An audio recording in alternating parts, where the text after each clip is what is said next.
The deep space is right.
I know you need time to think. I can give you that, but not much. A day at most. No one knows about my release yet, do they? I was just about to take care of that. I'll reach out to my media contacts to clear your name. My assistant Alexander is currently handling the necessary documentation. Tomorrow, the story of the Ida visitor, falsely imprisoned by the Anchor Infinity, will become the talk of Kailo. Please remember to add a line at the beginning of this lead news item. The diplomatic representative's assistant Shirley was taken into Helix Bio Inc. for treatment after suffering from local environmental sickness. Clever. That way, they won't dare lay a finger on your partner. Not only that, if we're going to work together, you must guarantee Shirley's safety. Get her out before the media storm hits. You know, you're actually very similar to Nanto. He made the exact same request of me. Except he was worried about Aglaia. My answer to you is the same one I gave Nanto. I'll do my best to ensure her safety, but if you want a swift rescue, your best option is to partner with me. I understand your position, but we must discuss something more pressing first. Before I left, I made an agreement with Linces. If they hadn't heard from me after 7 days, they would retrace my steps back to Ida. But that location is a trap, and today is the 7th day. Now that you broke out, Rafa is going to put the entire Brighton zone on high alert. Even if Lana is running on empty, she's still going to be breathing down our necks. What exactly is going on with this Lana? And how is Rafa using her to control Kailo? 50 years ago, Kailo constructed the Ark space station. Back then, the station's AI was called Noah. After a catastrophic incident aboard the station, Noah's servers were damaged. Then Aglaia Todd rebuilt it as Lana. From that day on, as the space base and mines were constructed, Lana spread through every vein of Kailo society. The Brighton Zone, constructed atop the remnants of the Ark space station, is no exception. So what's going on with your Hope Fleet headquarters? After Kailo established contact with Hykros, Lana soon faced a shortage of computational power. This wasn't unusual. During Kailo's years of rapid reconstruction, Lana often ran into similar shortages. The reconstruction of infrastructure requires the AI's power, but in order for the AI to take over the new facilities afterward, we must increase her processing power. The same logic applies to contacting Hykros and establishing a secure channel. I was fed up with Rafa using Lana to spy on the fleet, so while the channel was being set up, I used saving processing power as an excuse to cut her loose from the Hope Fleet. How are you supposed to do that? Your spaceship can't run without Lana, can it? Before Lana took control of the spaceship, or when the Kylians couldn't get AI Noah online, how do you think we managed to pilot the spaceship and explore space?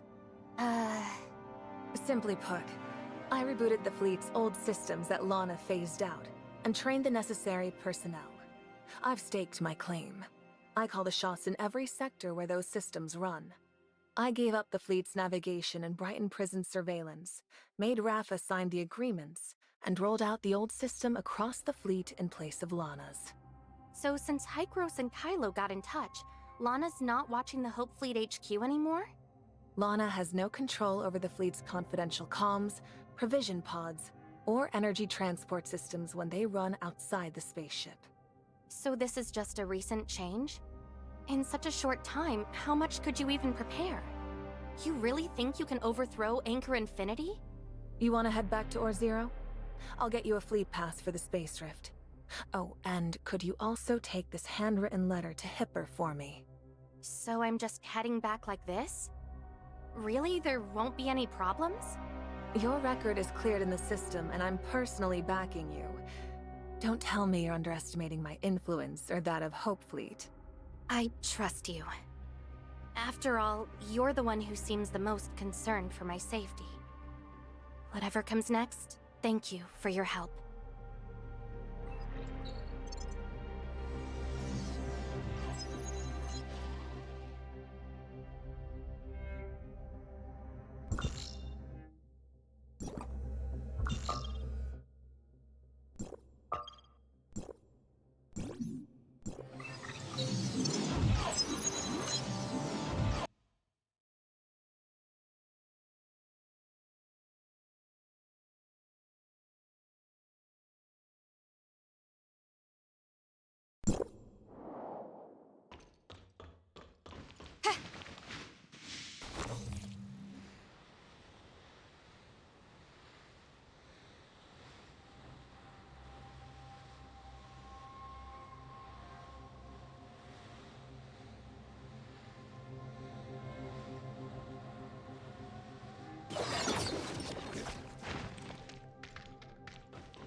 Hipper, long time no see.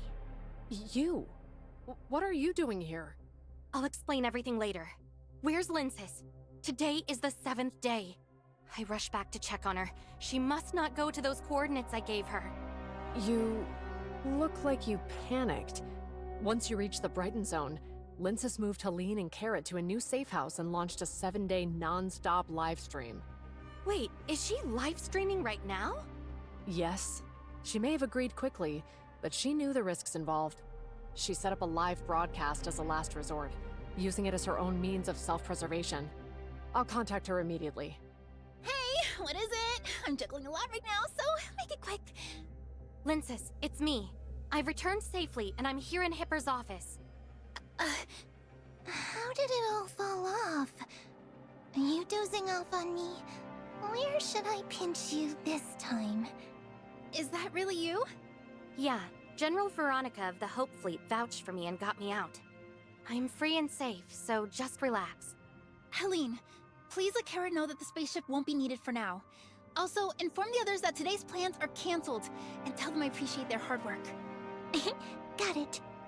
You're finally safe. Linsis? Linsis! Don't worry. She was on edge for 7 days, and now that she's finally relaxed, she couldn't stop herself from dozing off. Just let her keep streaming while she sleeps. I see.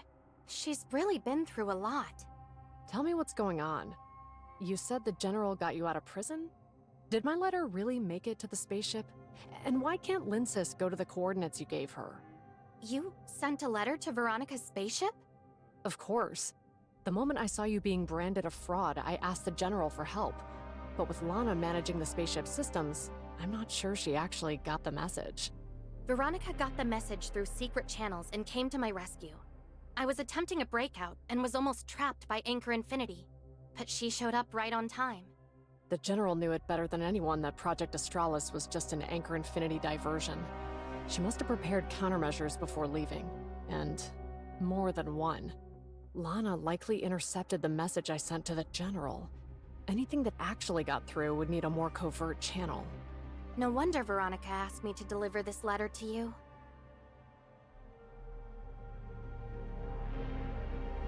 Let me guess. She wants you to convince me to work with her? I suppose so. More specifically, she wants me to be totally honest about everything, and she expects that after hearing it all, you'll be ready to trust and support her. All right, let's hear it. Honestly, I've said most of this before. The Hope Fleet isn't just searching for a new home. From a human standpoint, it's about probing the limits of the universe. We don't care about homecoming or exploration faction. Anchor Infinity's the one dragging us into these disagreements. Whatever life the Kailians want, the Hope Fleet will help make it happen.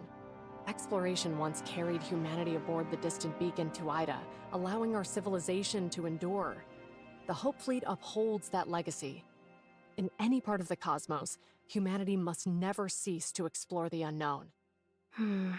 At this level of exploration, with Kailo's resources as they are, you just can't afford it, can you? Anchor Infinity has stalled Project Astralis for years, and we've had enough.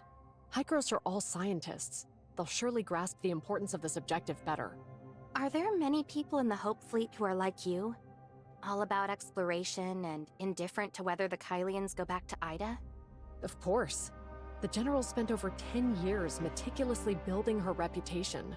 Many mid-level officers, myself included, have been her supporters since our academy days.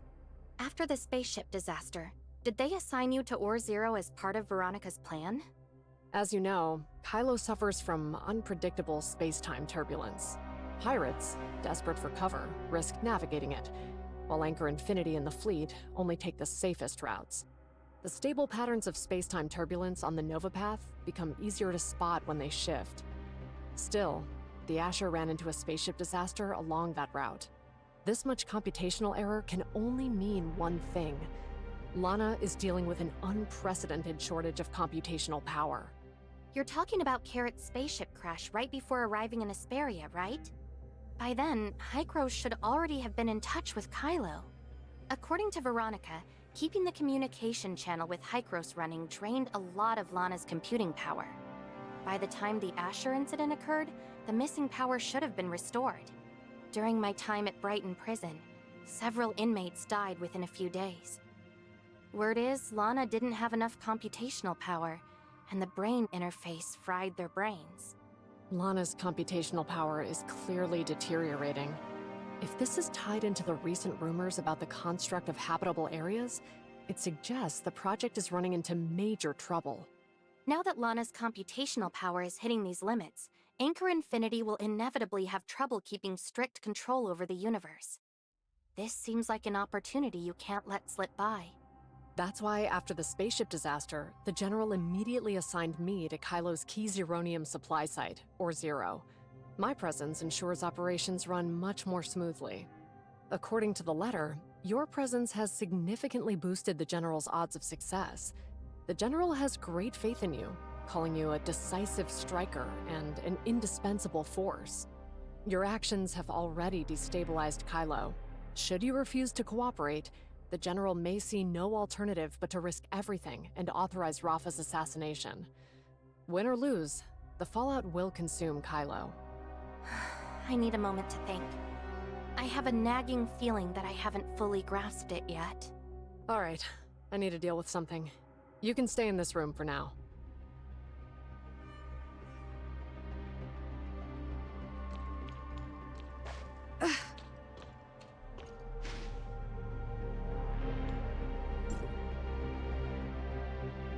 Have you made up your mind about partnering with Veronica? I've thought this through, and cooperation is essential. Given Rafa's stance toward us, we need to handle him before pursuing anything in Kailo. But before that, we need to ensure Shirley's safety. You clearly don't trust Veronica. No, it's because I trust her that I'm wary.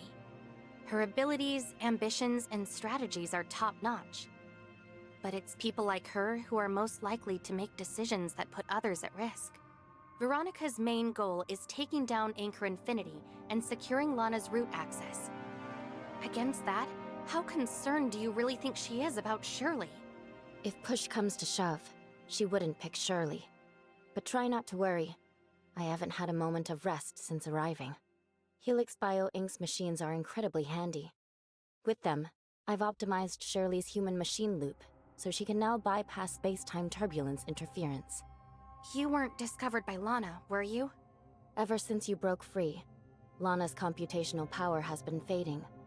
She can no longer study Shirley, and is left with nothing but a rudimentary brain interface prison. What's happening with Shirley now? I used the network to forge a copy of Shirley's consciousness, and slipped it into the brain interface prison, replacing the real Shirley trapped within. I originally intended to bring her here to meet you. However, after learning your plan, she decided to remain in the Helix Bio Inc.'s laboratory, both to assist your efforts and to ensure that the replicated Shirley consciousness would not be detected. If it weren't for me, Shirley wouldn't have had to endure all of this. Now that she's safe, there's only one thing left to consider. What's still bothering you? I've been pondering why Bagus does what he does. Since arriving, I've seen that the universe is full of space-time turbulence, and that the Kailian situation is pretty complicated. It feels almost impossible to track Bagus down on my own. I know he needs my portion of the source code, so I'm going to deliberately surface and try to flesh him out. He's not just hiding. He's vanished. I've tried to trace Bagus while staying under Lana's radar, but there's no sign of him. He doesn't seem interested in your half of the source code at all. He's actively avoiding you. Is he really hiding? Maybe he's scared you'll claim his half. I feel the same way. But why? I thought he wanted my half of the source code to open the hyperspace gate and welcome the master he spoke of. He's in Kailo. How is he supposed to open the hyperspace gate? There's no Tower of Fantasy or Gestos, and he only holds half the source code. Could it be here? Thanks to the Ore Zero samples from Shirley, Hykros has already demonstrated that Zeronium and Omnium are one and the same. So Kailo has always had what it takes to build the Tower of Fantasy. And Gestos? Can't Lana handle that instead? You think too little of Gestos. No, of me. I'm an evolved, dimensional quantum supercomputer powered by Omnium itself. Lana and I aren't in the same league. Even if Kailo had an Omnium reactor, she still couldn't start origin resonance, much less open a hyperspace gate. If she were a dimensional quantum supercomputer, I couldn't have appeared here like this, and I certainly wouldn't have been able to help you escape. Let's think about it from Bagus's perspective. If he wants to get the hyperspace gate running, the Zeronium device in Kailo could be adapted into an Omnium reactor. The dimensional quantum supercomputer he's missing? It's going to have to be Lana in the end. Lana's been short on computing power for a while now. Every Kailian we talked to said it's not normal, and it's been this way since Carrot's spaceship disaster. So you think Bagus has been quietly upgrading Lana ever since he came back to Kailo with the source code? Some of the servants he commands inside the network are scientists studying Omnium technology. According to Grey Fox, outsiders see it as a relic perfectly frozen in time. Bagus must have had multiple objectives in entering the network. In addition to acquiring the source code of the perfect authorizer, he may also have obtained the technical documentation from Gestos' past upgrades. The closer you get, the more nervous he becomes, racing to finish Lana's upgrade. The prison's brain interface is already surging with extra power. If these threads are really connected, then Bagus isn't simply a Kailian who linked into the network through a brain interface. He must have strong connections to Rafa and Anchor Infinity as well. Could it really be Aglaia? Are you really asking me? Or just yourself? After everything in Kailo, it's hard to think it's really her. But if it's not, then who's Bagus, and what's his deal with Rafa? Nanto risked exposing himself to cooperate with you, precisely because Rafa threatened Bagus's life. To Nanto, the name Bagus is nothing more than Aglaya's code name. According to the latest intelligence, Rafa has lined up someone to take Bagus's place and grab Lana, so we believe there is a 78% probability that he intends to harm Aglaya. Then the Bagus we've been looking for has always been Rafa's subordinate? Aglaya frozen in those pods. Was this Rafa's plan all along? That also explains why you were imprisoned. Once you become a prisoner in Brighton Prison, they use brain interface to pull data straight from your mind. Without me, your source code would have been gone long ago. So what made you think they would go after Shirley? To them, Shirley is a complete technical dossier on the Angel of Clemency. It's only natural that Helix Bio Inc. would want to study her. If our suspicions are correct, Rafa and Bagus are in cahoots and have been preparing everything, waiting for Lana to complete her upgrade. Once that's finished, Then they'd end up with half the source code, an Omnium reactor, and a dimensional quantum supercomputer. that's why he's been stalling and evading us. He's closing the power gap between us. Once Lana completes her upgrade, their focus will shift entirely to me. We need to team up with Veronica and get this plan moving as fast as we can. The sooner, the better. If we can gain Lana's root access, we'll be able to access all of Kailo's data and finally answer all our questions.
You finally figured it out? That was faster than I thought. Before we start working together, there's something I need to ask. Go ahead. Have you or Nanto looked into why Lana's computational power is so low? Ah, that's your worry. When Lana's computational power dips, it usually means she's either performing system upgrades or that Anchor Infinity has initiated another large-scale project, like discovering a new mine or designing a spacecraft. After cross-referencing my intel with Nanto's, We believe Lana's current shortage of computing power is connected to the Anchor Infinity's secret new Project Arc. New Project Arc? What's that?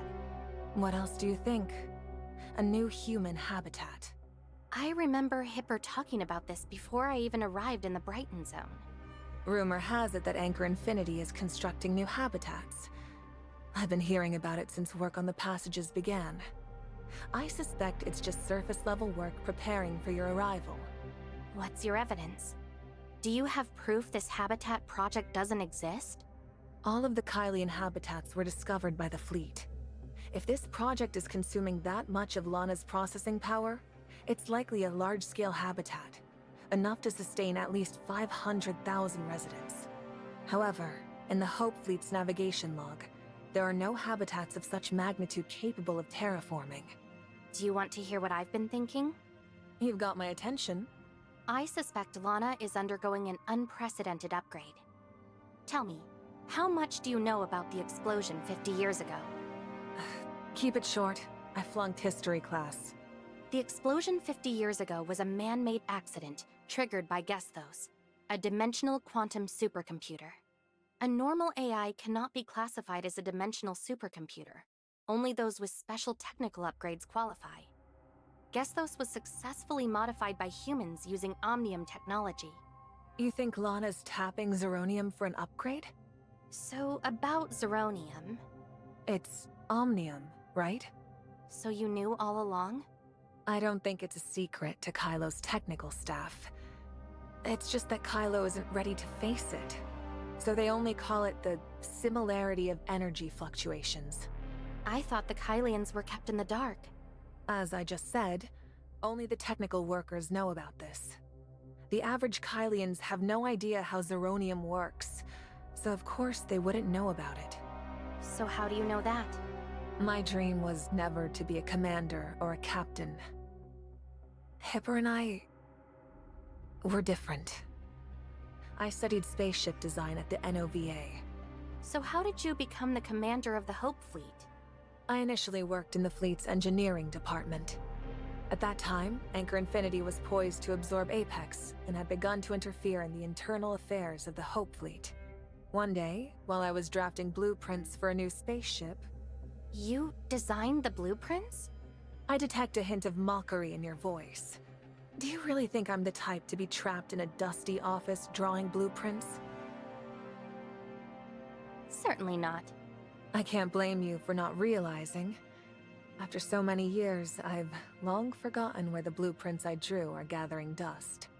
In short, I came across several renewed shipbuilding contracts, and the partners had all become Anchor Infinity. The new terms state that Anchor Infinity is also responsible for the spaceship's navigation systems. This meant Anchor Infinity's strategy to weaken the Hope Fleet was already taking effect. If my spaceship can't travel to the deepest reaches of the universe and is just a transport for Anchor Infinity, then what's the point? I bet you wouldn't want to see Lana successfully complete her upgrade.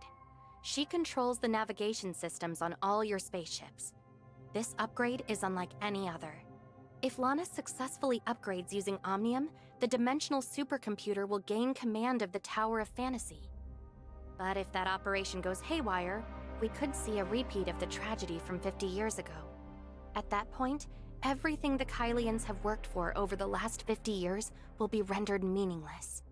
If your guess is correct, how much longer do you think we have left? If this upgrade plan really exists, you can calculate how long Lana's been crippled by low computational power. Then we'd better beat the clock. I plan to make my move during the first formal negotiation, and to get things rolling, we have a lot to prep. I've arranged for you to meet Rafa, and there'll be a scheduled press interview with both of you. Rafa will confirm your identity to the Kailian people, so play along.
Greetings, Mr. Rafa.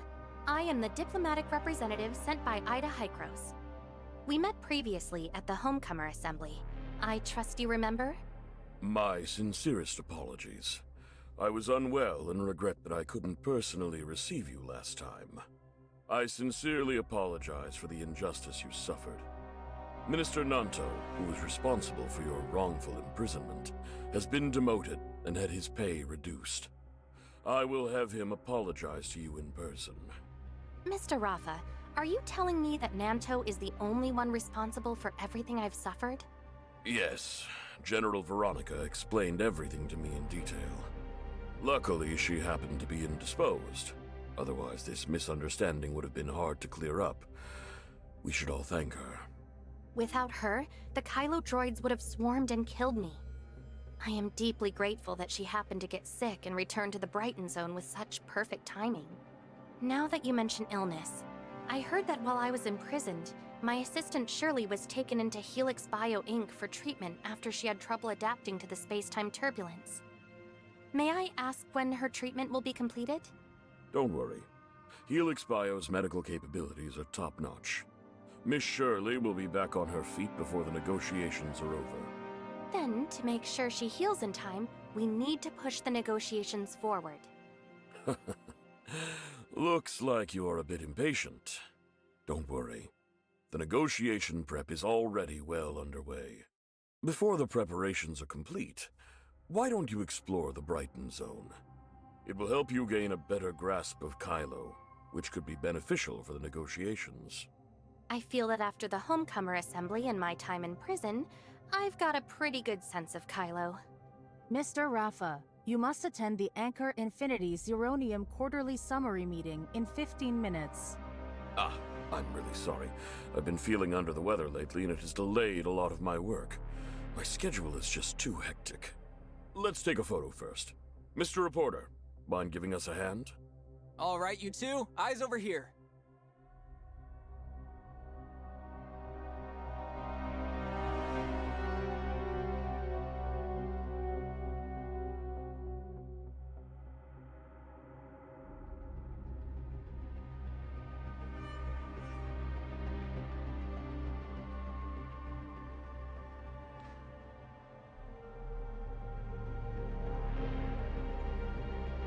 You never cease to amaze me.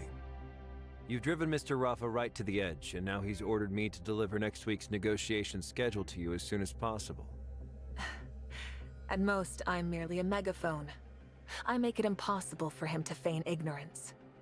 Cornering Rafa is the Kylian people's shared desire.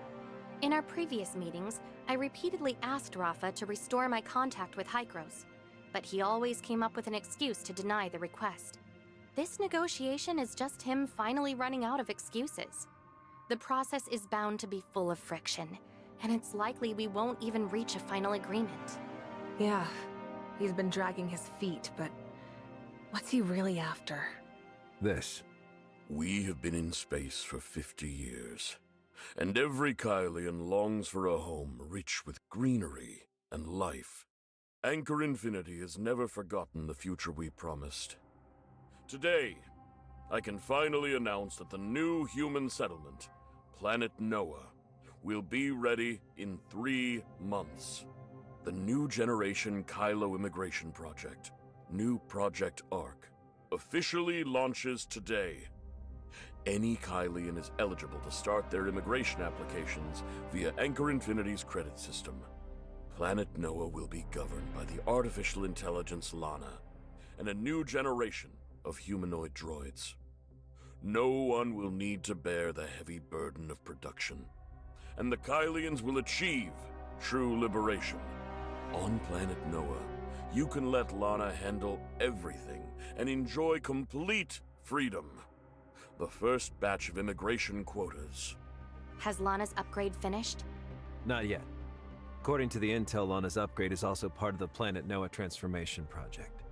The recent computing power shortfall was probably diverted to push Planet Noah toward completion. About that fancy dimensional quantum supercomputer idea you brought up, I think it's the wrong direction. If the target of the transformation is Planet Noah, a lack of computing power isn't surprising. So it takes until today for you to mention that the habitat in the new Project Ark is planet Noah. You hid key intel from me. You've got it wrong. I've heard of Planet Noah's transformation plan, but there's no proof that the habitat in the new Project Ark is Planet Noah. No sane Kailians would think Planet Noah is the next big habitat. When I first heard about it, I thought it was just the wild ideas of Anchor Infinity's incompetent executives.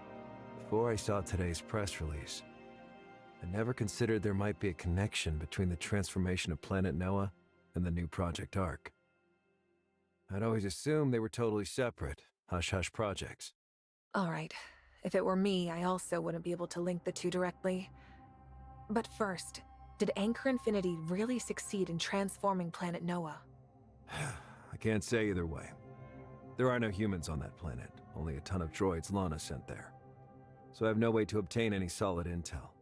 Lately, all the rumors are coming from a few companies involved in manufacturing droids and spaceships.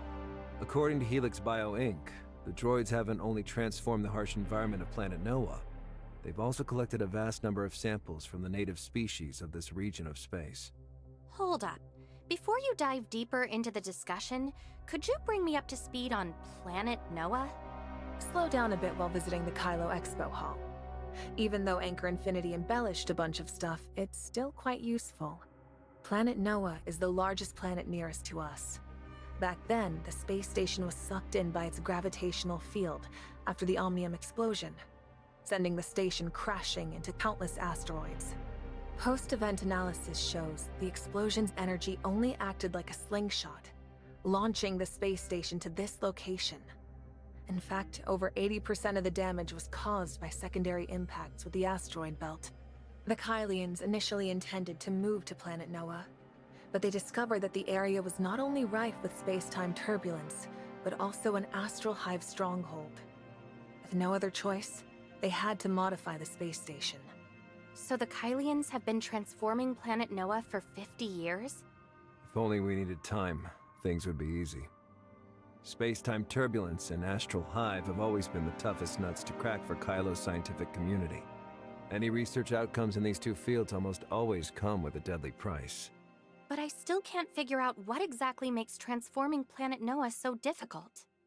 Space-time turbulence has always been Kailo's biggest headache when it comes to space exploration. But for the astral hive, the turbulence is like a nesting tunnel, a natural habitat. Planet Noah is swamped with space-time turbulence and home to the astral hive. Given the Kailians' current understanding of space-time turbulence, trying to mess with it would be a death wish. To prevent the astral hive there from using the turbulence to launch sneak attacks on human settlements, Kailo burned through vast amounts of zirconium and other resources to wreck that barrier visible to the naked eye. So you suspect the new Project Ark didn't really transform Planet Noah? Bottom line, transforming Planet Noah and carrying out a mass migration are impossible. Rafa is essentially leading all the Kailians straight to their doom. Let's not overthink it. His public immigration plan might just be a tactic to manage the public opinion against me. Once he deals with me, this plan could very well be cancelled. I thought so too, but I did some digging on the side. Even Anchor Infinity's top executives firmly believe this immigration plan is legit. In fact, many high-ranking officials are plotting ways to tamper with the immigration application function of the credit system so that they and their families get first dibs on moving.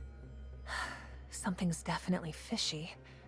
Why not check in with our most enigmatic prisoner? Is it him? If we want to get to him, we'll have to bring him to the brain interface. Maybe they teamed up to save him back then for this exact moment. Who do you mean? He's the old man who lives alone in a small room and has forgotten who he is. His real name is Krog Hans. He's Lola Han's adoptive father. He's still alive?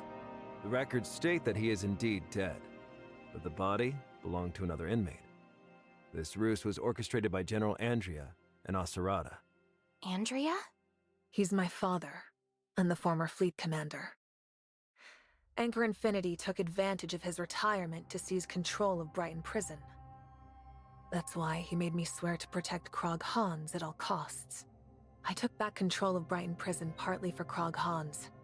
My father said that if I want to take down Anchor Infinity, I'll need to use his influence, Even if the real Krog Hans is still alive, does he have a clue about the new Project Ark? And I saw him in prison. He wasn't exactly lucid. So, if we want to squeeze anything out of him, we'll have to risk connecting him to the brain interface. With Lana's surveillance in place, we'll need your help to pull this off. Krog Hans, if I remember correctly, he was Wednesday... No. He was the first leader of the Icarus Legion. If he's really alive, that'd be a major deal for the Kylians, wouldn't it? Well, at least for Carrot, this won't be a trivial matter. I'm coming with you. I need to verify his identity and do everything I can to keep him safe. I'll give you the prison guard's pass. You and Nanto will interrogate him. It has to be under the radar. The prison is Lana's territory. And you know what to do.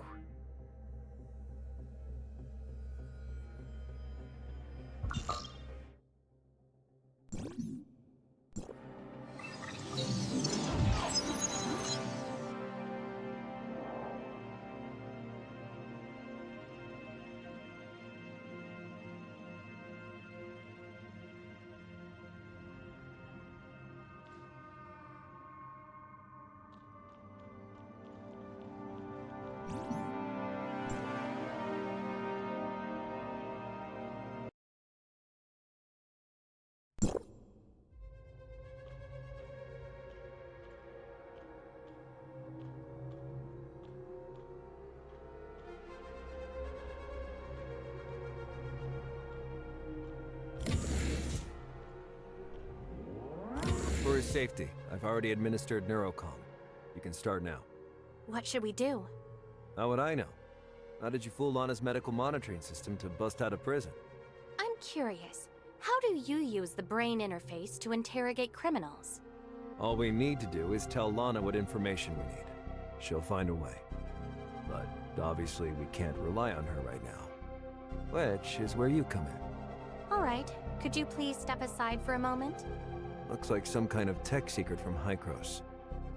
Alright, I'm going to rest next door for a bit. Come find me when you've got results.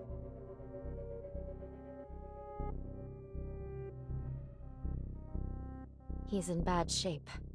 Even inside the brain interface, there isn't a way? It'll be difficult if you try talking to him directly, but I can sort through his remaining memory. Maybe we'll find something. Can we confirm his identity first? He's really Krog Hans. I saw the founding members of the Icarus Legion, and a teenage Lola Hans. He also saw Veronica as a child, Aglaia all grown up, and an elderly Asurada. And little Nanto, face covered in ice cream. Stay focused. Let's be on the lookout for memories related to Planet Noah and the new Project Ark. Age has caused his brain and its functions to deteriorate. With his years of brain interface torture, his accessible memories are in complete chaos. The human brain isn't a search engine. You can't just input keywords and expect to immediately find answers. What can I do to help? Ask him about something pleasant. He'll calm down, and then you can gradually bring up more important questions. That makes it easier for me to discern. All right, I'll give it a try. Hello, Mr. Krog Hans. I'm a friend of Lola's. Do you remember her? Lola? Where did you run off to, sweetheart? Luigi's whisked you away on another of his chaotic escapades, hasn't he? Very interesting. Wait, I'll have to whip him into shape. I warned you about this. He can't keep dragging you into his messes. There was a huge bug. Bugs! Bugs! Queen Zeno is swarming the port side, and the damn particle cannon's empty. We need to prepare the escape pods. You go first. It's okay, Dad. It's me, Lola. Uncle Luigi drove off Queen Zeno, I promise. Luigi's funeral is tomorrow at 3. Uncle Luigi told me about Planet Noah before he passed on. He said there are a lot of bugs there. Don't be scared, Lola, sweetheart. It's all right. Those disgusting astral hive creatures won't infest Planet Noah forever. Humanity will prevail, sooner or later. How? There are far too many xenoids, and with the space-time turbulence, we can't transform it, right? We can definitely reclaim it. I even proposed a plan to Aglaia. If we can't go home, well, that plan can build you a new spring bay. A plan? What did you propose to Aglaia?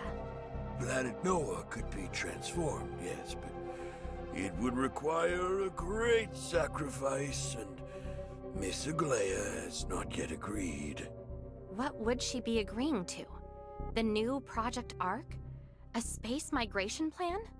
To honor the space station AI that sacrificed itself for humanity, we will name our future habitat Planet Noah, a new, glorious Ark. Building the Ark will come at a cost, but I'm willing to bear it. Please, Miss Aglaia, your mercy dooms us all. Found it. I'll take over.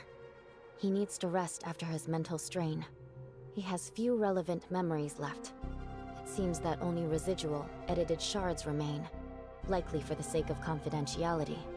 In short, I found a conversation he had with Aglaia. It's 3, maybe 4 years after the explosion wrecked the Ark space station. Krog Hans requested that all forces be immediately mobilized to develop and transform the nearest planet, Planet Noah. But Aglaia refused Krog's request. Lana still needed updates. The Ark space station required reconstruction, and there was no spare computing power. Krog argued that Aglaia's kindness and hesitation would get everyone killed, insisting that she agree to the new Project Ark. He was sure it was the only way to save all surviving Kailians. Is the new Project Ark really his idea? Isn't he the founder of the Icarus Legion? The Icarus Legion formed only after Aglaia rejected the new Project Ark. Then what exactly was the new Project Ark he proposed? What was he planning to do with Planet Noah? I can't quite make it out. This memory cuts too cleanly, and must have been deliberately erased. Let's be sure to inform Nanto. He's Asurata's adopted son, and has met Krog Hans. After all, he might know something.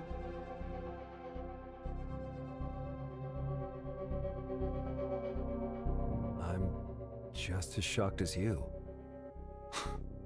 Who knew the Icarus Legion's founder would turn out to have also originated the new Project Ark? Asurata entrusted everything to you before he died. Could we be missing something? Maybe something recorded in the archive? Given what you described and the new Project Ark's significance, if Apex had put it into motion, there's no way I wouldn't remember. I think this plan was purely hypothetical, and due to Aglaia's opposition, it never had the chance to be formally documented. Asurata never mentioned it to me either. Does that mean we've lost the lead again? Aglaia has been slumbering since her body was frozen. At least, up until recently with her distress signal. In retrospect, that was exactly when Rafa was going to announce the new Project Ark. Worst case scenario, we lack intel. Obviously, that's not good. We probably don't have much time left. Meet me at this coordinate tomorrow morning at 5. Come alone. Don't let anyone, especially Lana, notice.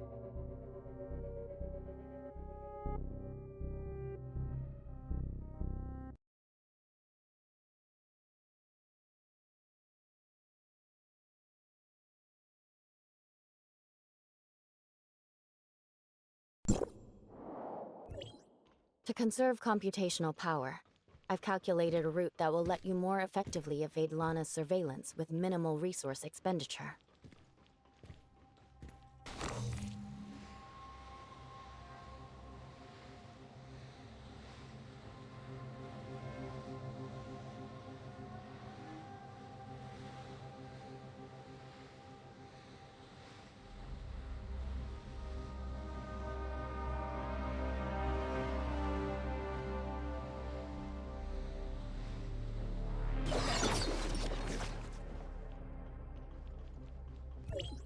Not bad. Keep it up.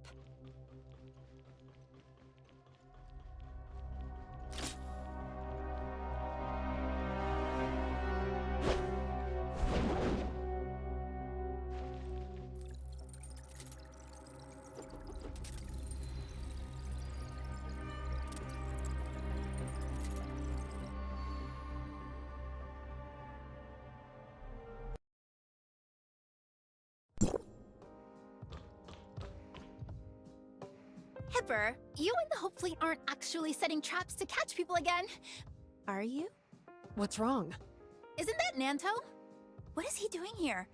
And now that you and Aster are here, can I still slip away? I don't know. I just received General Veronica's orders and rushed over. I came here because the General's orders said the Hope Fleet's secret operation might require Ravenport's ships. A secret operation? They're not really planning to capture me, right? Don't worry. These are the General's direct orders. They're different from the previous pirate clearing missions.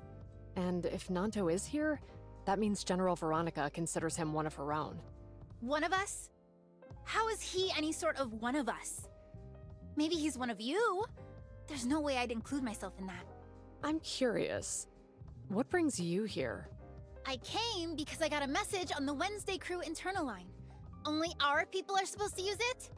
The captain was supposed to come herself, but as her mother, as her guardian, and as the first mate of the Wednesday crew, I'm here in her stead. We're probably gathered now for Anchor Infinity's new project arc, huh? I've seen the plan. No one's even breaking a sweat. And Anchor Infinity thinks it's brilliant? Please. It's still all coming from Aura Zero mining. Rafa seems eager to get this plan rolling. It's probably got something to do with the diplomatic representative, too. Everyone's here. Oh, you're finally back! I was worried sick when you were captured. I didn't know whether to break you out or go live and put on a show! I'm grateful for all your hard work, Linsis. Welcome back. I'm just glad you're safe. Speak of the devil, diplomatic representative. Were it not for your recent actions, I'm afraid we would not be in our current situation. All thanks to General Veronica. Without Hope Fleet approval, I wouldn't have gotten out so easily.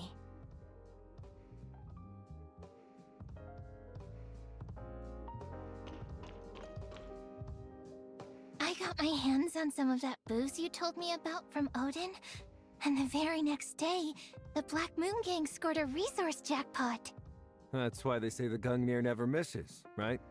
Thanks to these great supplies, my brother, Agnes, and the other Black Moon Gang members are gonna have no trouble at all getting through the space-time turbulence and rescuing missing folks. Agnes always says if someone helps me out, I've gotta say thanks. You not only bought me booze, but really aided the Black Moon Gang. So, thank you. It's no problem. But next time you get supplies, don't order 20 of the same drink again. Each customer only gets one complimentary item. But Linsis told me that if there's something free, you should definitely... So it's Miss Linsis. No wonder. What are you two chatting about? Oh, you're here too? This is Nanto.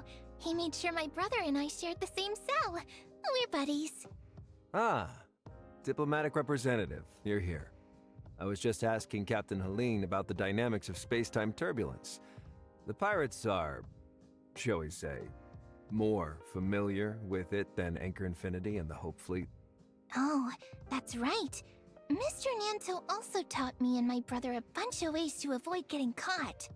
Like using specific frequency bands to avoid being monitored, or exploiting turbulence to keep Lana from controlling the cruiser. Stuff like that. You two seem pretty familiar with one another. You're friends? Yeah, he's helped me out a few times, and we've met several times. By my brother's standards, I'd say he's a friend. Helene, listen, Nanto isn't someone to be taken lightly. Miss Helene is highly intelligent. She doesn't concern herself with a person's past or present, only with practical problem solving. The information I provide is both truthful and useful. That's what matters most. Isn't that right, diplomatic representative? Mm-hmm. Genuine info's hard to find. Only a friend would share something so precious. I can't believe you two actually speak the same language.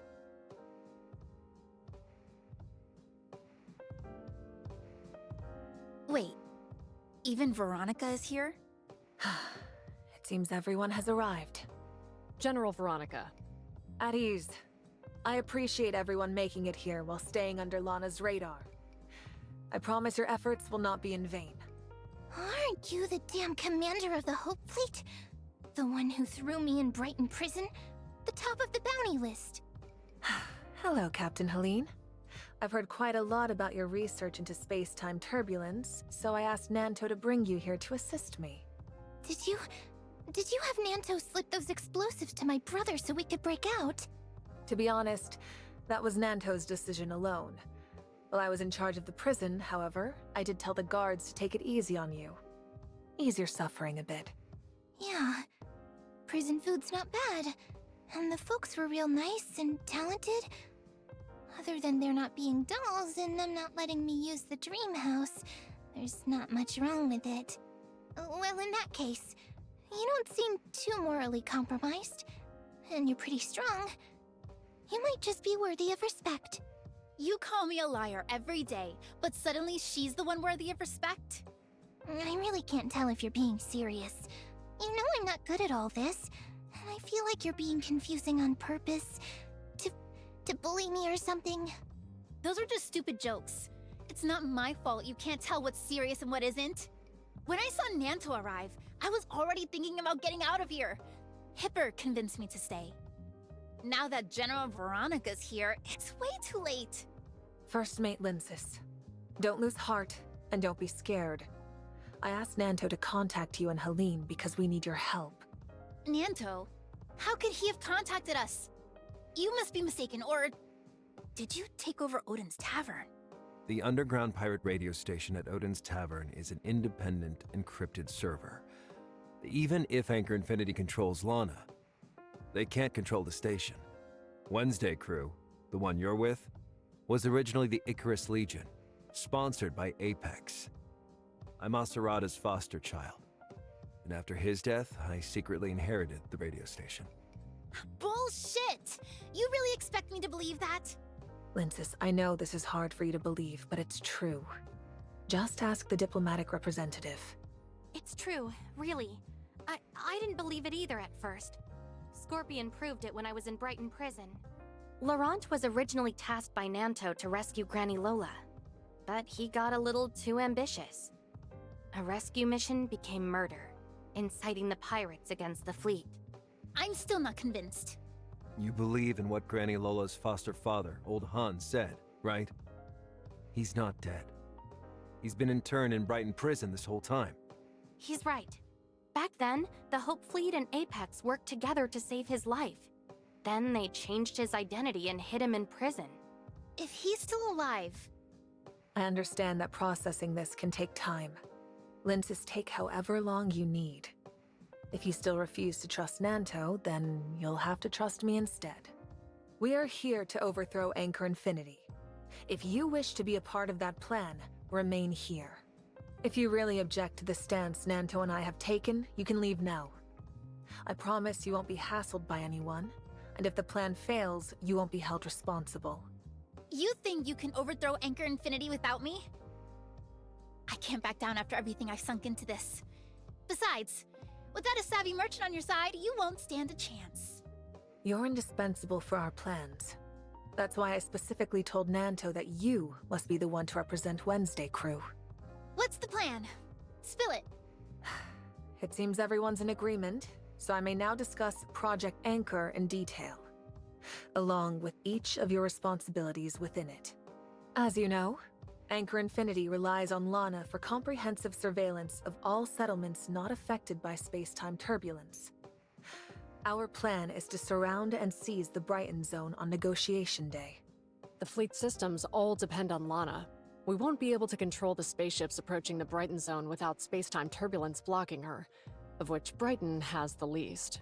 So, our fleet will assemble on the outskirts of Brighton Prison, the only area of space-time turbulence in the Brighton Zone. There's our cover. But even if we reach the prison perimeter, we'll still have to breach a ton of security. How are we supposed to do that? An extra-large space rift. I quietly set up its activation anchors along Anchor Infinity's approved route in the last long-range exploration. The outermost anchor covers the wood belt. The wood belt is both covered by overlapping space-time turbulence and spacious enough to accommodate our ships. If we've arranged our anchor points properly, Travel to the Brighton Zone should be simple. After the spaceship exits the turbulence, Lana's system takeover leaves a time window just long enough to open the space rift. If done correctly, the ship can fold through the space-time turbulence and emerge directly in the prison turbulence zone. Opening an extra-large space rift would consume an enormous amount of zeronium. The previous commander's Project Astralis failed due to excessive energy usage, you know. They developed this space rift tech a long while ago, but it threatened to upend Anchor's control of the Hope Fleet. That's why they decided to terminate Project Astralis early. I've been steadily acquiring sections of Ore Zero. That, plus the efficiency of the new tech, will ensure that we reach the prison's turbulence zone. I suspected there was a big buyer for years now, but they were too slippery to track. Turns out, it was you. I thought you were just Anchor Infinity's dog, but you've got some tricks up your sleeve, huh? Apologies, General. She's blunt. It was not her intention to offend. Worry not. I find First Mate Lynsis quite amusing. Speaking of which, I wanted to ask you. The Ore Zero I've acquired varies wildly in quality. I need you to procure a batch of high-grade ore, as well as a team of smelters. That can be negotiated. You've got the right person. Also, I heard that Granny Lola left her inheritance to you, including a set of Nova Path maps. And as for the intricacies of space-time turbulences, your pirates know far more than the fleet.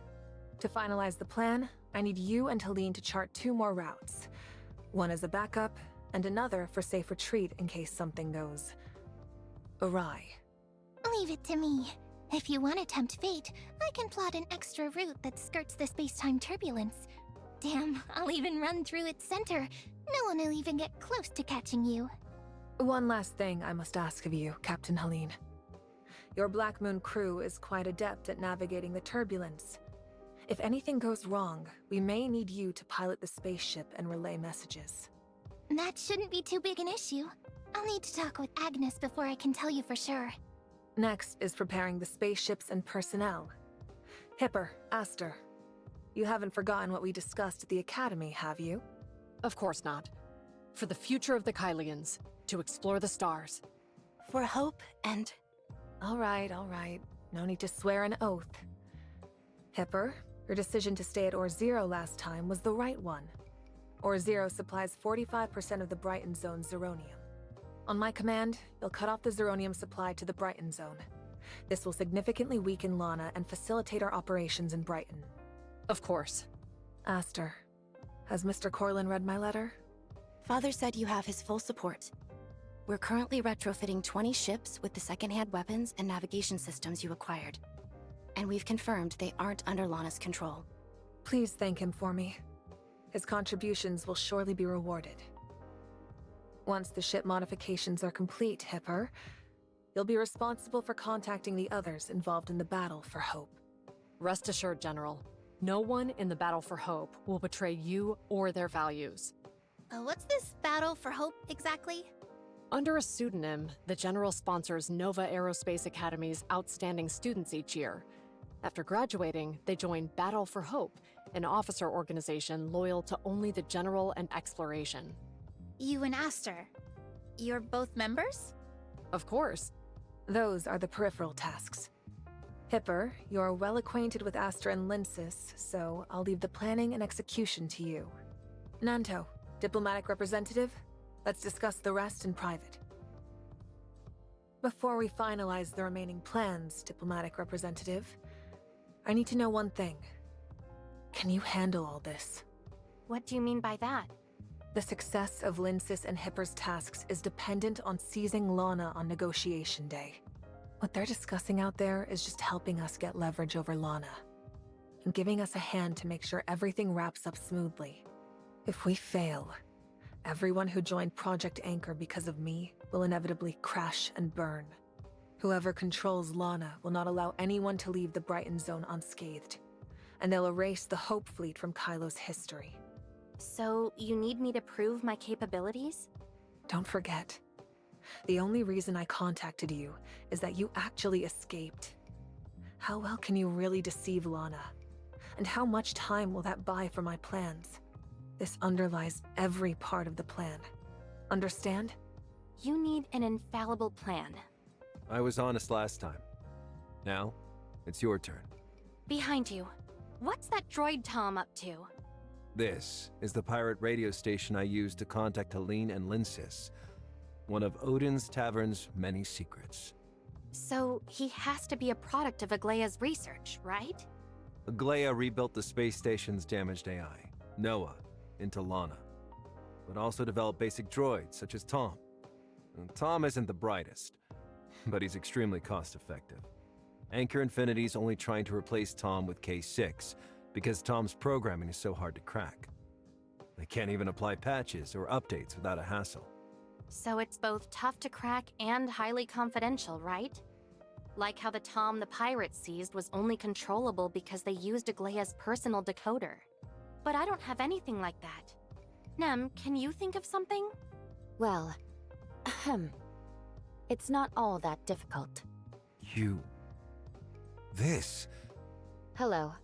I am the High-Cross Dimensional Quantum Computer. You may call me Void Piercer. Is this High-Cross's AI? I heard your question. How can I be of assistance? That depends on your abilities. That depends on your plan. If you're really that strong, why don't you just revoke Lana's root access now? I can't. But that's not my problem. It's yours. Revoking her root access requires external keys and must be done server-side. I can only suppress her with sheer computational power. I'd be tussling with her over terminals in the Brighton Zone, like humans scrapping over turf. Could you expel her from the entire Brighton Zone?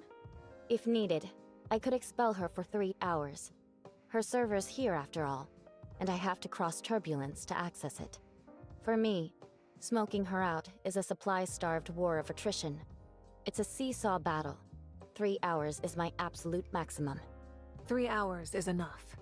Once the negotiations begin, revoke all of Lana's Brighton surveillance rights. She must not be allowed to control any systems in Anchor Infinity or the Brighton Zone. As the Minister of the Safety Navigation Department, I'm responsible for inspecting all system interfaces. We need to establish a distinct code word to determine when you've overridden Lana's control. Purple. I like purple. Any system under my supervision will have purple UI. Noted. Once I confirm all systems are under your control, I'll immediately alert the fleet forces Veronica prepared to advance, and open the Brighton Zone to receive them. What about the rest of Anchor Infinity's forces? The Brighton Zone relies heavily on droids. If their systems are taken over by Void Piercer, they won't follow Anchor Infinity's commands. And as for the others, I'll handle them. Everyone has weaknesses.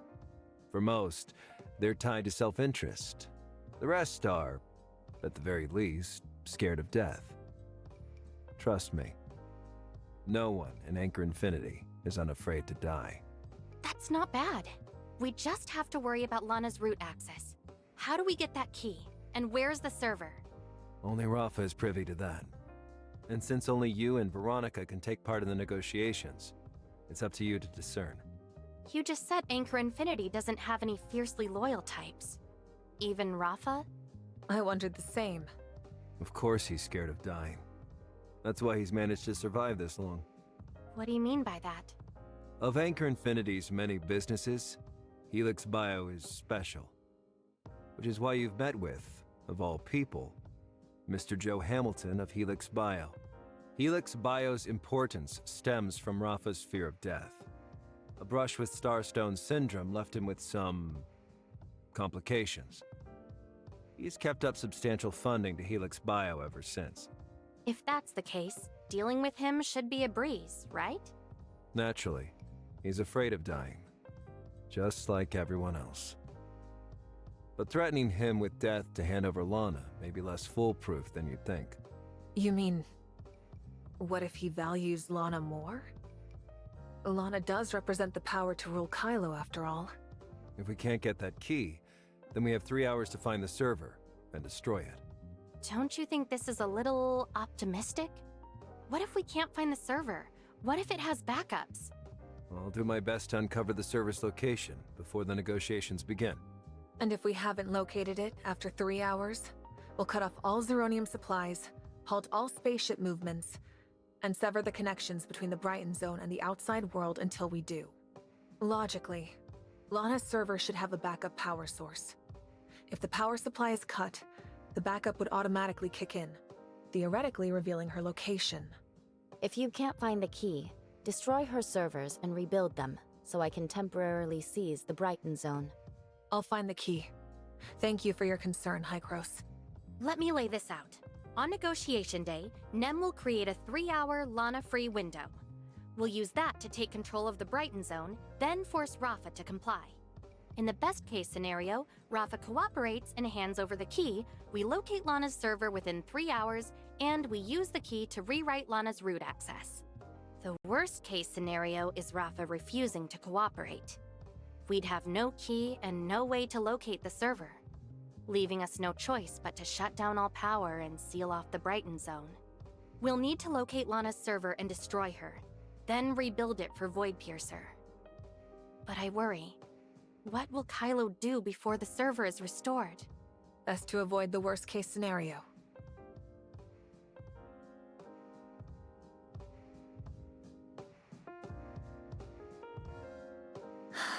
A 3-hour gap. I admit the security risk was worth it. As you said, the diplomatic representative was the missing piece Project Anchor needed. A decade or so I was undercover with Anchor Infinity. Wasn't it all for this moment? This is our one chance. If we just ignore this, then we've been sacrificing ourselves for nothing. The risks are negligible considering what the diplomatic representative is bringing to this project. The resources, the success. You finally stand where I once stood. You mean? 2 years ago, I took a substantial risk inviting you to collaborate on Project Anchor. Risk. You were more than confident back then, General. You laid out 10 years of pirate clearing data just to force me to admit that I'd been paying lip service to Rafa and protecting Wednesday crew. The prison is packed to the brim, but the pirates are like a hydra. The more you cut off, the more grow in their stead. Wednesday crew always manages to survive, and the homecomers eliminated always match Lana's calculations. However, these only confirmed my suspicion that someone in Anchor Infinity was protecting the homecomers. What convinced me that this protector was you went back far longer. What joke are you trying to pull, General? At a dinner at Acerada's, you made your first public appearance. Apex's unflappable heir, just 12 years old, trying so hard to maintain composure. General? You fooled everyone. Everyone but me, that is.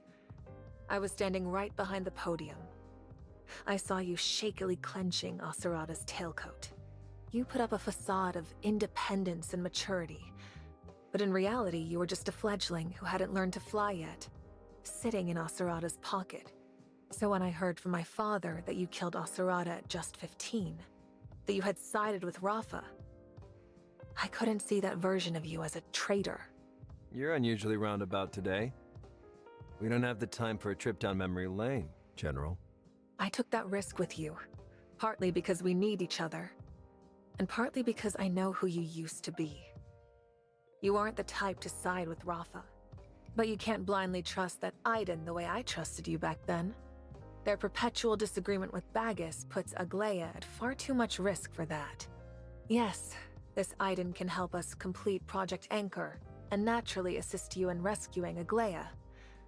But if Aglaia really is the Bagus they're looking for...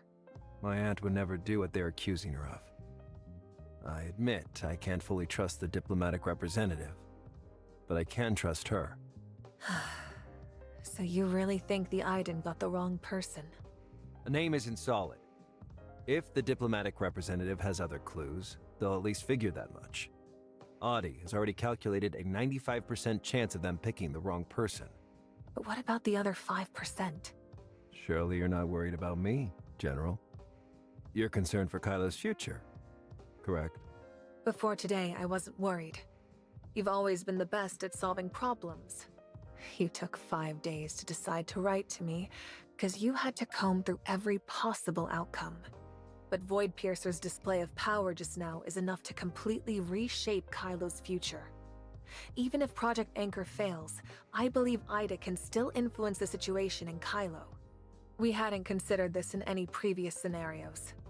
Perhaps Ida has been deliberately concealing their strength in earlier communications, just waiting for us to slip up. I invited you to work with me because I believed in your bond with Asurada. But now, I'm worried you might lose your head over it. One wrong move, and all of Kailo pays for our mistakes. Rest assured, General. If it really is that 5%, I promise I'll handle it alone. It won't affect Kailo's future. Determination alone isn't enough to convince me. As an unfit Apex heir, I should at least restore Apex enough to deliver it to Aglaia intact. To that end, I'm forced to cooperate with the diplomatic representative. If the diplomatic representative still insists that the Bagus thereafter is Aglaia, then I owe the Todd family my life. And that is a debt I must repay. If it truly came to that, Aiden wouldn't want this bad blood to continue. I'll ensure it isn't pursued once you're gone. Trading a single life for Kailo's long-term stability is quite a bargain, I admit. Of course, I still hope the diplomatic representative realizes sooner rather than later that they're in the wrong. Negotiations start in a week. I have to get going.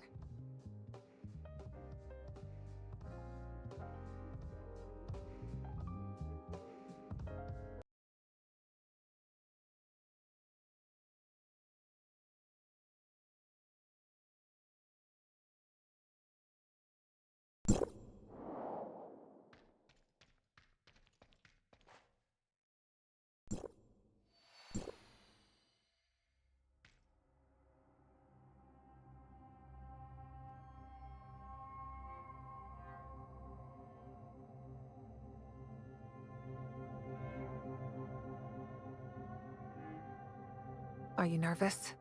What? It's a press conference. The last time you attended one with Nanto, it ended less than pleasantly, shall we say. Calling it less than pleasant is a bit mild, don't you think? It was clearly arranged by Nanto on Rafa's orders, but people assume it's my mistake. But this time, I'm not letting anyone pull my strings. It sounds like you've prepared a splendid speech. You will surely introduce Ida beautifully, as it deserves. Do you really like Ida? I've never lived on Ida. My memories of it pull from fiction. Even the homecomers most eager to find Ida are merely searching for a fantasy of it. Ida is, well, at best, a vague symbol of nostalgia. Just what are you trying to say? As someone who was really there, the Ida you speak of is precisely the Ida the Kylians envision.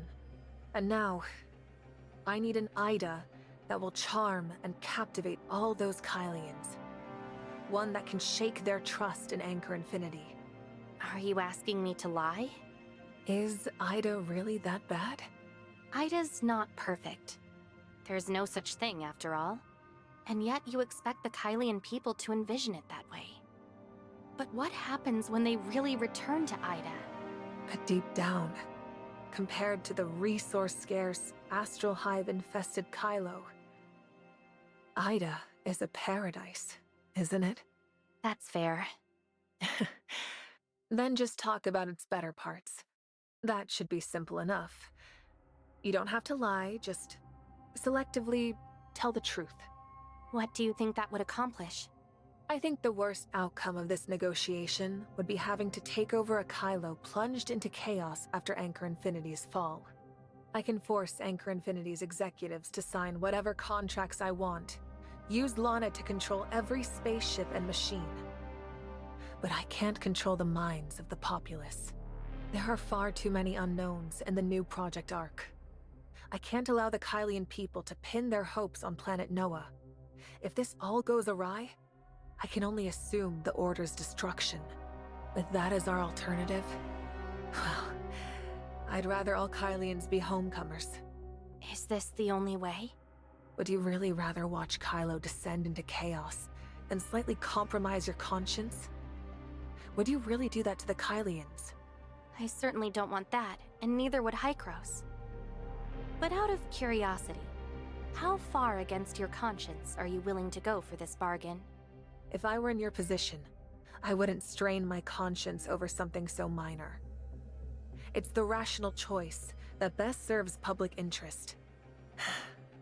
But if you were in my shoes, I'm afraid your conscience would have killed you far more efficiently than any assassin. Anchor Infinities tried to assassinate you? Don't take that tone with me. You make it sound like I'm some weakling who needs your protection. I actively chose to leave my family's sanctuary. It was only by my own prowess and hard-fought competition that I won command of the fleet destined to drown in the universe. Drown? That's a far cry from the Hope Fleet's legendary reputation, isn't it? I've revitalized the Hope Fleet once ravaged by Anchor Infinity. I was born to be its commander. Only I can complete Project Astralis, fulfilling the hopes of so many. No one, not even Anchor Infinity, can stand in my way. The stars will ultimately be my badge of honor. That's some terrifying strength you've got. I appreciate the compliment. Now it's your turn to take the stage, Ida Visitor.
Esteemed diplomatic representative, what is your primary concern in these negotiations? I believe our top priority should be establishing a stable connection between Kailo and Ida. It's important to foster friendly and open communication, right? Kylians who wish to return to Ida may do so, and those from Ida who wish to visit Kailo will find themselves welcome. It's completely valid to argue that communication can't solve all problems. But I've found that communication is always preferable to silence. What are your thoughts, Mr. Rafa? I wholly agree with your perspective. That's why we're here to negotiate today, after all. A friendly, open dialogue between your Ida and my Kailo. Well, in that case, when do you plan to reopen the passage to Ida, Mr. Rafa? I recall it was closed prior to my imprisonment, though you may correct me on that. Don't misunderstand our caution. We were under the impression your spaceship had been lost, and the space-time turbulence posed significant safety risks. We had no choice but to close it. What does that mean for the passage? Kailos Hykros Tech Institute is attempting to re-establish secure, stable passage using large-scale space rift tech. But there will be a delay between site selection and finalization. This is only our first negotiation. 50 years is a long time, after all. We have a myriad of issues to discuss, so it's best to start slowly. But most importantly here is the relationship between Kailo and Ida. What kind of interactions will we have in the future? And how will those shape our communication? Relationships are mutual. If the Kylians are willing to maintain a friendly and open attitude, so too are the Idans. Your understanding is appreciated. Thank you both for your responses. I hope today's negotiations will prove fruitful.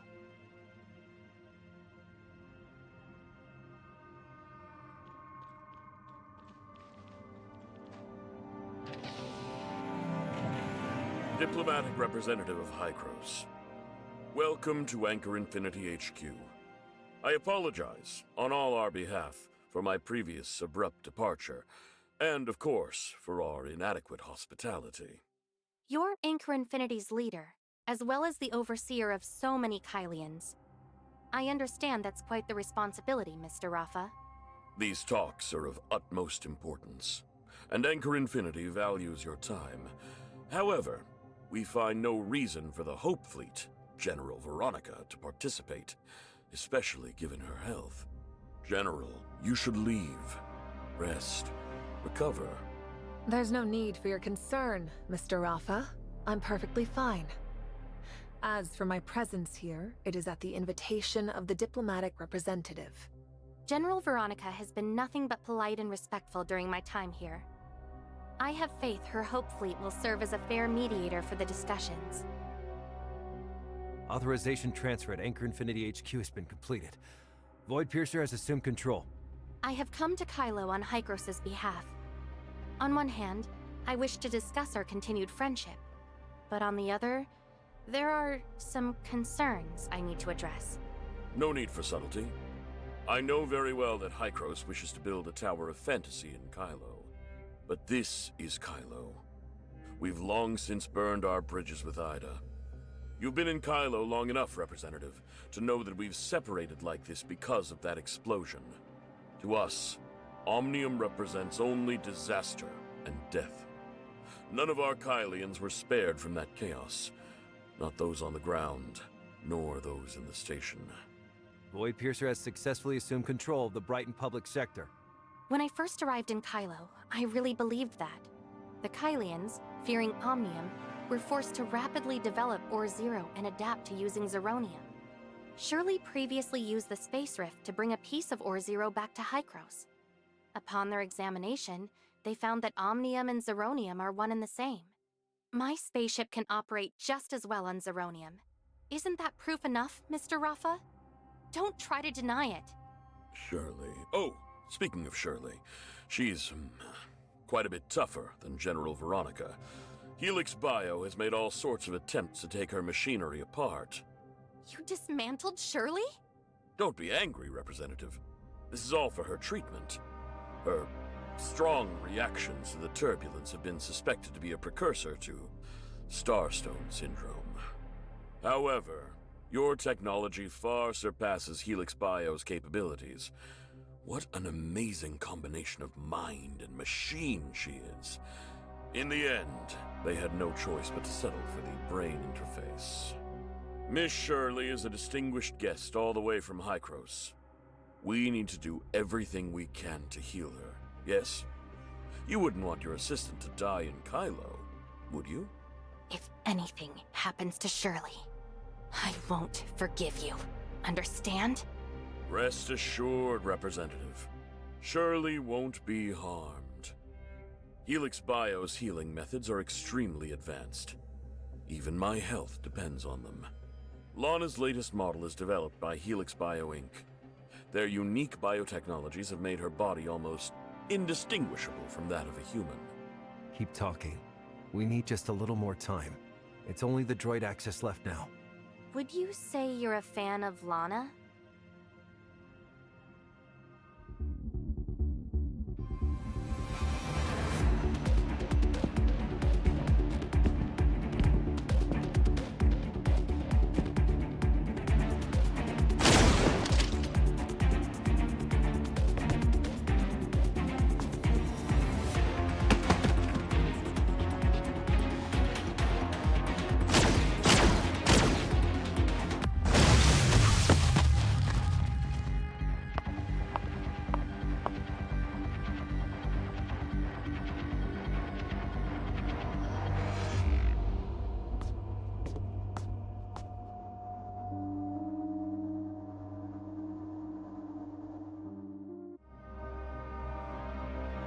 Negotiations just began, and Shirley is still in Helix Bio's hands.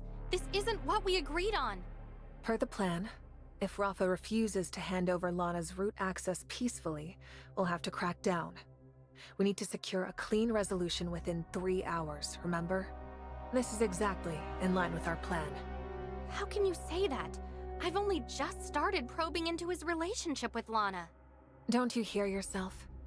Lana is to Rafa what Shirley is to you. And Shirley is above all else to you. You wouldn't sacrifice her for anything. That renders the negotiations completely pointless. Rafa would never willingly hand over Lana's server key. It seems Rafa and I know you better than you know yourself. Per the plan, if the negotiations fail, we should save as much time as possible. My method is the most time efficient. 3 hours and 5 minutes gone. And counting. I'm certain that counterattacks are well underway. How much longer do you insist upon wasting our time? Don't worry. I've already made sure Shirley's safe. What Rafa said earlier was just to get under your skin. He was trying to steer the negotiation his way. General Veronica, although this Rafa is a machine puppet, it isn't necessarily being remotely piloted. I believe it's very likely Rafa himself. You knew about the puppeteering? No, I didn't know. But there have always been these subtle, unnatural things about Rafa. Instinctually, something was off about him, but I just couldn't decipher what. For instance, there have been 4 attempts on his life. Though the assassins were direct and he sustained life-threatening injuries on 2 occasions, he always manages to recover within a week. So he's just a brain in a machine? He seeks to obtain Shirley's secrets about the Angel of Clemency, likely as a guide to further merging human consciousness with machinery. Is his consciousness intact? Did we just destroy Lana's key with those bullets? And by the way, did you just find something? It's the chip from that puppet. It was buried in his head. With how specialized its design is, I doubt ordinary terminals can read it. The chip is merely a vessel for his consciousness. Lana has ensured his true data source has escaped to an alternate location. That's where Lana's server must be hidden. Minister Nanto, how many people heard those gunshots just now? I had Droid Tom submit a fault report. Anyone who heard the gunshot will assume it was just a circuit failure. Well handled. The press conference will proceed as scheduled in 3 hours, with both the diplomatic representative and I in attendance. As planned, I'm counting on you to handle everything outside this meeting room until then. I'll ensure the plan is executed smoothly. Even if a few reckless people or troops try to interfere, it won't amount to anything. Diplomatic representative, the Brighton Zone is currently under Void Piercer's control. Have you found any leads on Bagus and Shirley? Nem's got a lot on her plate right now. Why not take this opportunity to play to your strengths and interrogate Helix Bio's executives? Thank you for the suggestion. I expect to hear of your successes at the press conference.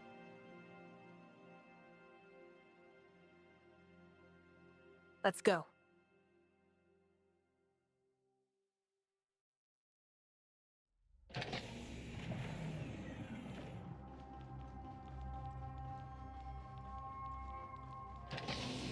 There. He should have escaped that way.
I think Nem's guiding us with these purple lights. She must not be able to reach us. It seems there are no surveillance devices here. Likely to get some useful info first.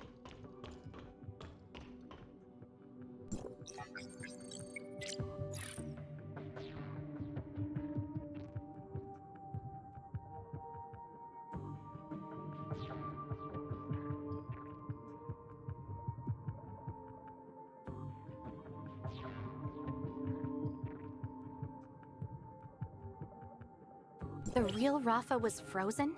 He's really just a digitized consciousness?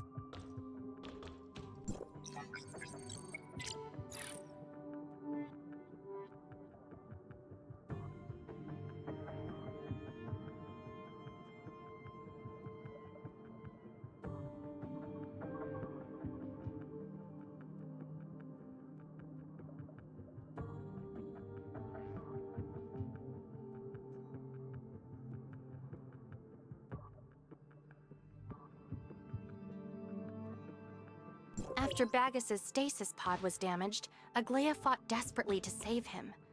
But in the end, she couldn't change the fate of her only remaining friend.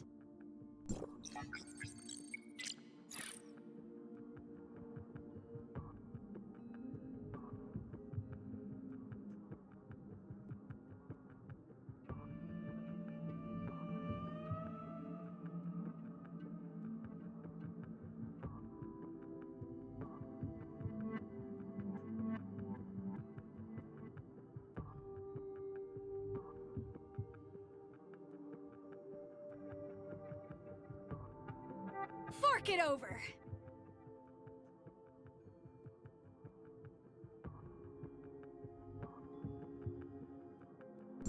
The pod's missing?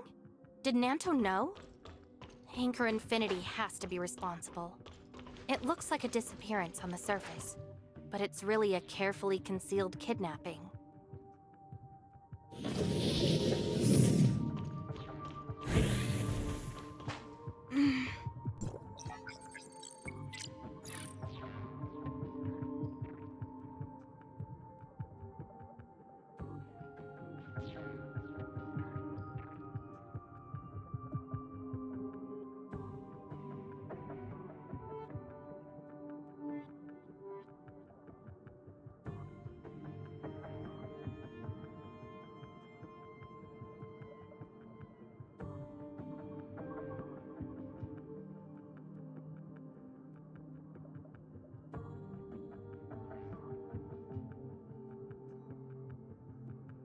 Fork it over!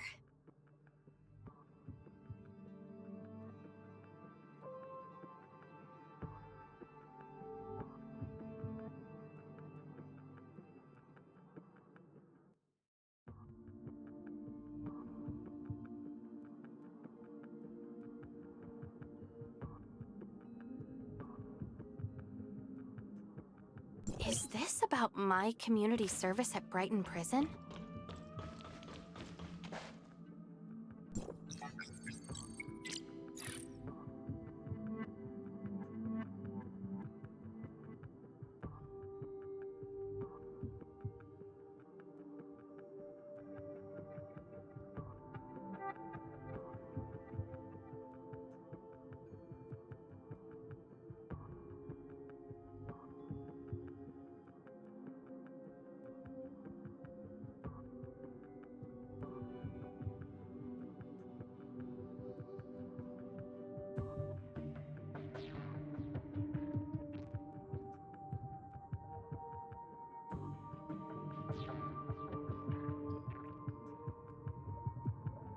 Fork it over!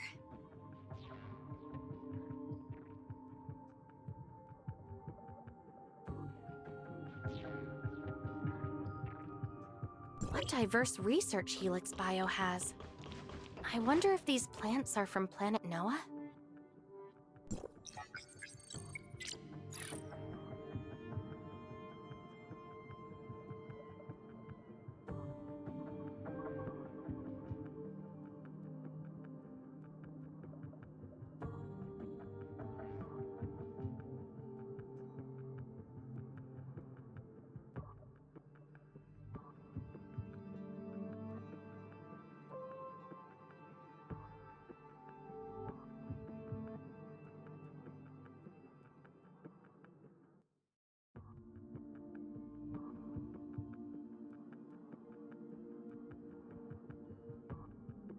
Fork it over!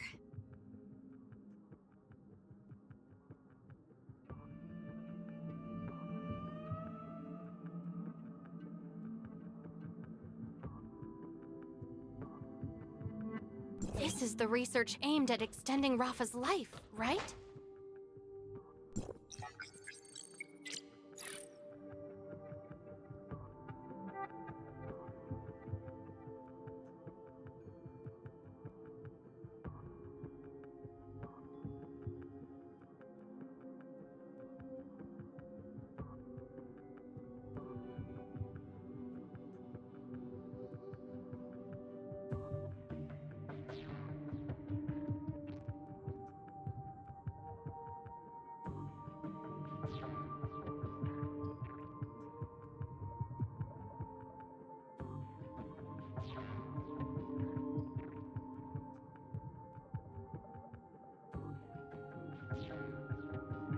Fork it over!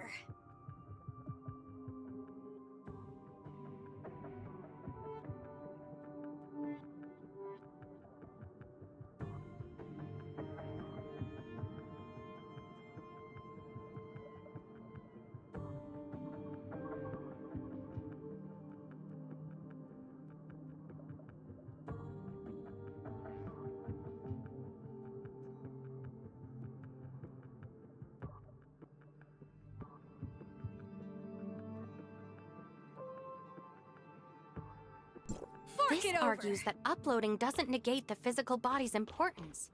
Consciousness needs a vessel, and if that's damaged, so is consciousness. Currently, only the human brain can repair consciousness. So we've damaged Rafa's consciousness. He likely fled here because this is where his cryogenic chamber is. We have to hurry.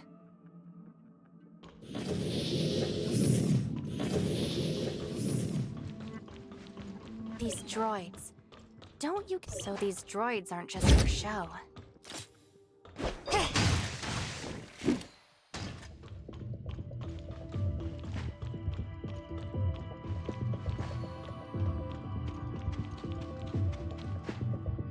So, it was here all along. Wait, are these spare parts for Rafa? What are you so surprised about? He's a droid. Aren't his so-called treatment and health checks just mechanical upkeep? This is just too creepy. Best to think of them as toys if you're that frightened by them. We need to find the control device for the cryo chamber as quickly as possible. This looks like the control panel for the cryogenic chamber. It's definitely got Rafa's name on it. Should we cut the power? No. This room is far too secluded. If we cut the power, the emergency power supply will activate. It could even trigger the alarm system. We need a plan that won't trigger the security, and... The chip! I got this from the cyborg Rafa, and it looks like it fits the slot on this controller. Give it a go.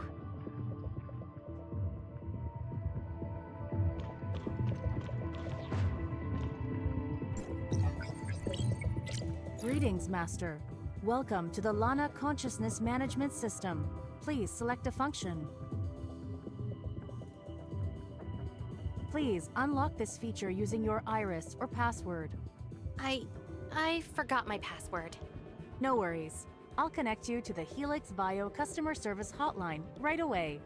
Due to the high volume of Lana orders, the customer service hotline currently has a queue. You are number 129 out of 135. Please hold patiently. Forget it. It's not going to happen.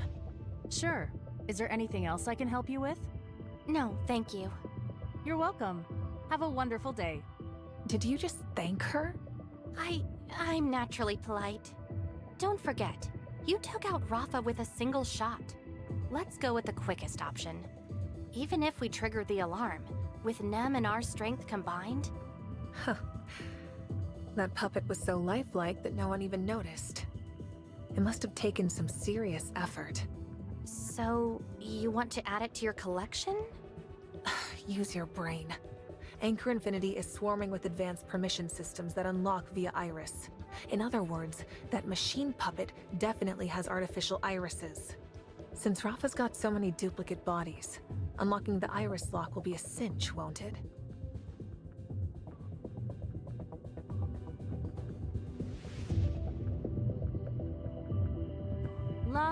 Na. It's unlocked. Consciousness repair and editing system has been activated. The researchers at Helix Bio Inc. have really been slaving away here. Do you think we can find Lana's server key and address in this consciousness chip? From what I understand about consciousness, human memory isn't like a search engine. You can't just browse through it at will. Nem can only hold out for so long. If Lana returns to the Brighton Zone, we'll lose all droid control. Understood. First come the server address and the key. We'll handle the rest later. Let's install the consciousness chip. It'll make conversation easier.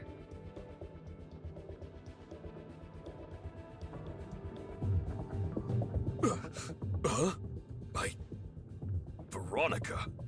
And that darn Aiden. How dare you shoot me? Wait, you actually found this place? Don't you realize you look ridiculous right now? Lana, you're with the Void Piercer, aren't you? No one but a dimensional quantum supercomputer could have done all this. You know about the Void Piercer? So Bagus really is your accomplice. It's impossible. With the space-time turbulence blocking the way, the Void Piercer simply shouldn't be able to locate Kailo. I clearly closed the passage. I owe you one. You connected Shirley to Kailo's network, and no matter where Shirley is, Nem can always find her.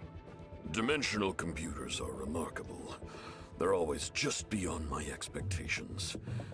Is it Shirley's connection with the Void Piercer that has made her consciousness so hard to crack? I'm completely at your mercy. I can't fight back after all.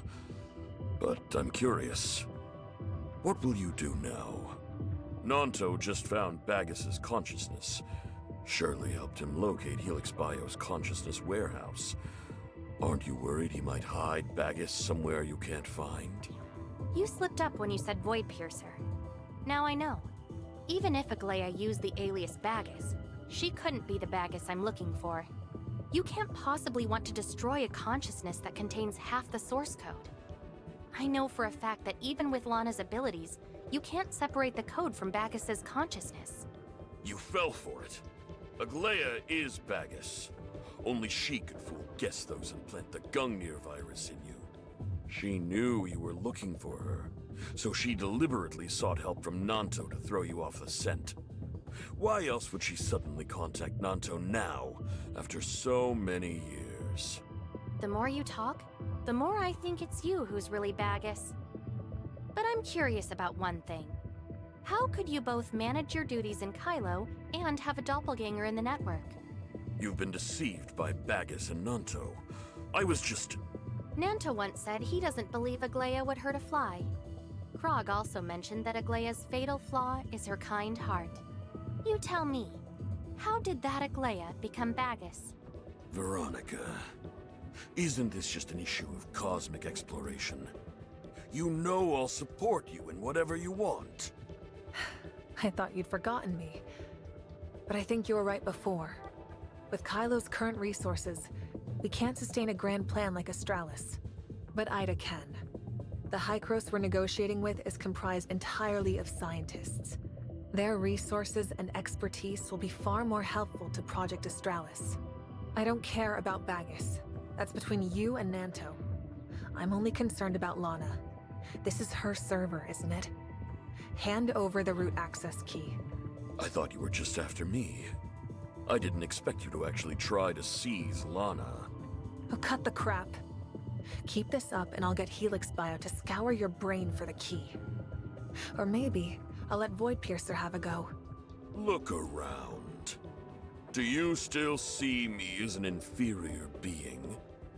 I'm purely digital, fully evolved. I do not fear the death you speak of. You can't even get close to killing me. To you, the end of the physical form is death. But I have long since transcended my decaying body. To a lowly being like you, trapped in flesh, I am closer to a spirit than a man. Humans cannot kill spirits. Lana does not belong to anyone. Lana is a product of the Master, Authorizer, the Bagus that you've been looking for.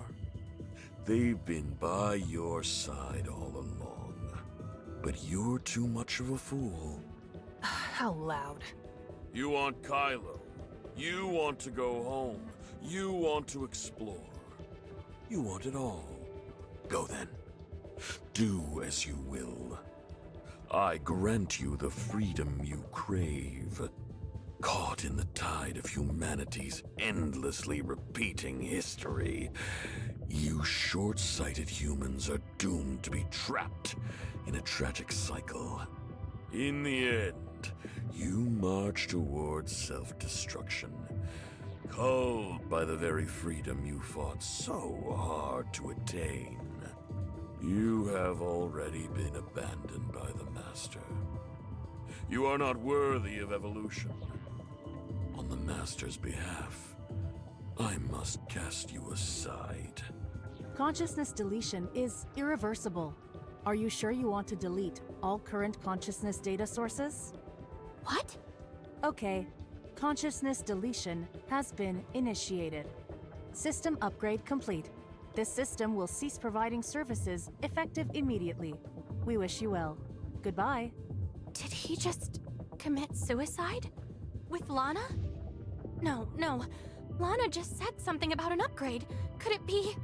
What happened? Nem, what are you doing here all of a sudden? Lana suddenly vanished. Machinery across several mines and spaceships dangerously malfunctioned, so I had to take over. Rafa's a servant of God. They're all insane. Looks like Rafa's consciousness committed suicide. And as for Lana, she said the system update had completed, then stopped responding. Don't worry. If Bagus is really helping Lana out with this upgrade, he hasn't finished yet. Otherwise, I would have detected it. I've got some spare parts for Rafa's machine puppets here. Do you think you could control them? What do you want to do? Of course. Come on. Let's resurrect Rafa. Ugh. If only Helix Bio didn't make these machines look so much like real people.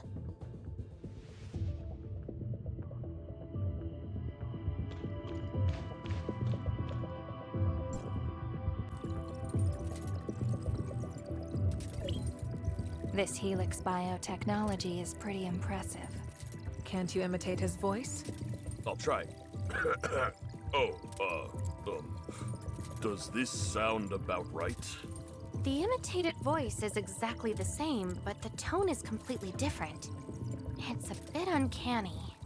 Understood, diplomatic representative. What happens now?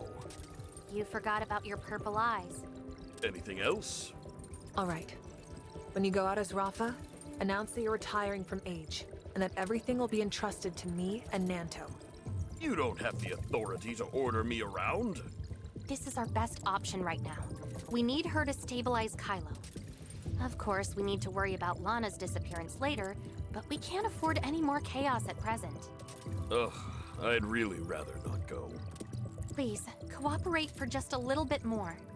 When the time is right, you can cough a bit and say you're gravely ill, then you won't have to appear as Rafa anymore. Fine, but I'm only going because you asked. Yes! You're the best, Nem! Shirley will praise you for this for sure. I don't want any praise. You've got quite the knack for charming kids, Who are you calling a child? The diplomatic representative, of course. You!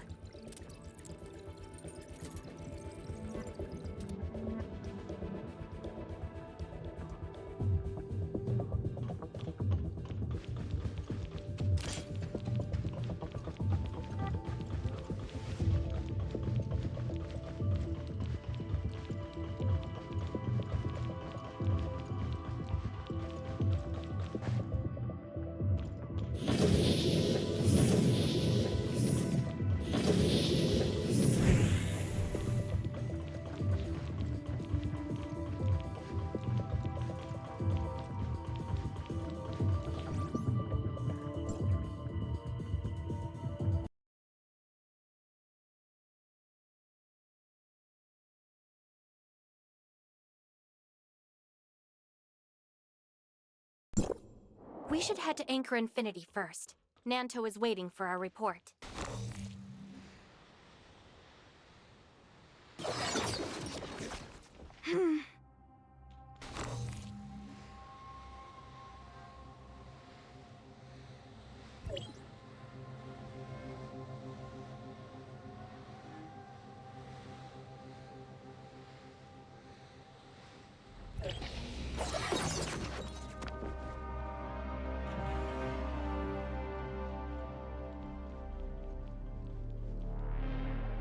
Rafa?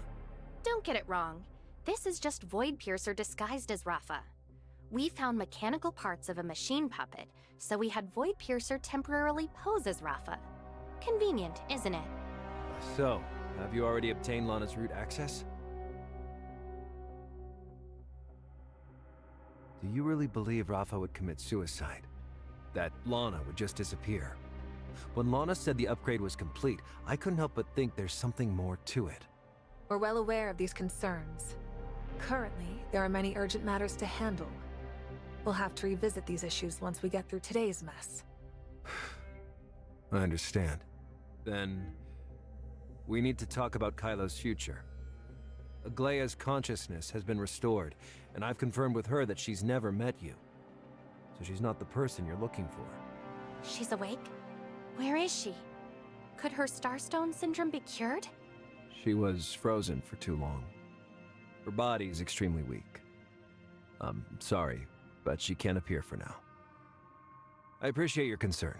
I'll make sure to relay it to her. What I'm about to say represents the position of Aglaya, my aunt, and the legal heir of Apex. The Apex businesses that Anchor Infinity seized must be returned to Apex. Ore Zero Mining, RoboCore Inc., and Voyage Innovations are all closely tied to Project Astralis. The Hope Fleet will assume full control, but it will temporarily remain under the Anchor Infinity in name only. Astral Harvest, Helix Bio Inc., Echo and others will all be handed back to Apex. I believe Helix Bio's research will help in treating Miss Aglaya. RoboCore Inc. used to be a subsidiary of Apex, and played a crucial role in my aunt's work developing Lana. I won't just give it up like that. Also, the director Johannes has already agreed to join Apex. RoboCore Inc. supplies Lana with the servers and controls the spaceship's navigation system, so it can't be handed over to you. Aglaya is still weak. Wait until her body recovers, and I will negotiate with her in person. I also think we should wait for Aglaya's recovery. She'll certainly have a ton of important suggestions when it comes to Lana. Why don't we focus on what to say at the press conference for now? Right now, there are 3 critical issues we should address.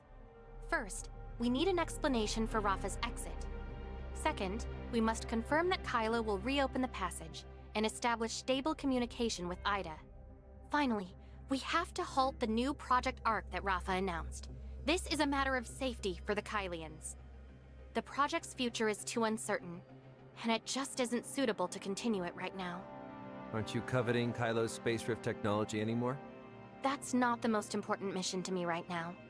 Once the passage reopens, I'll discuss it with my superior again.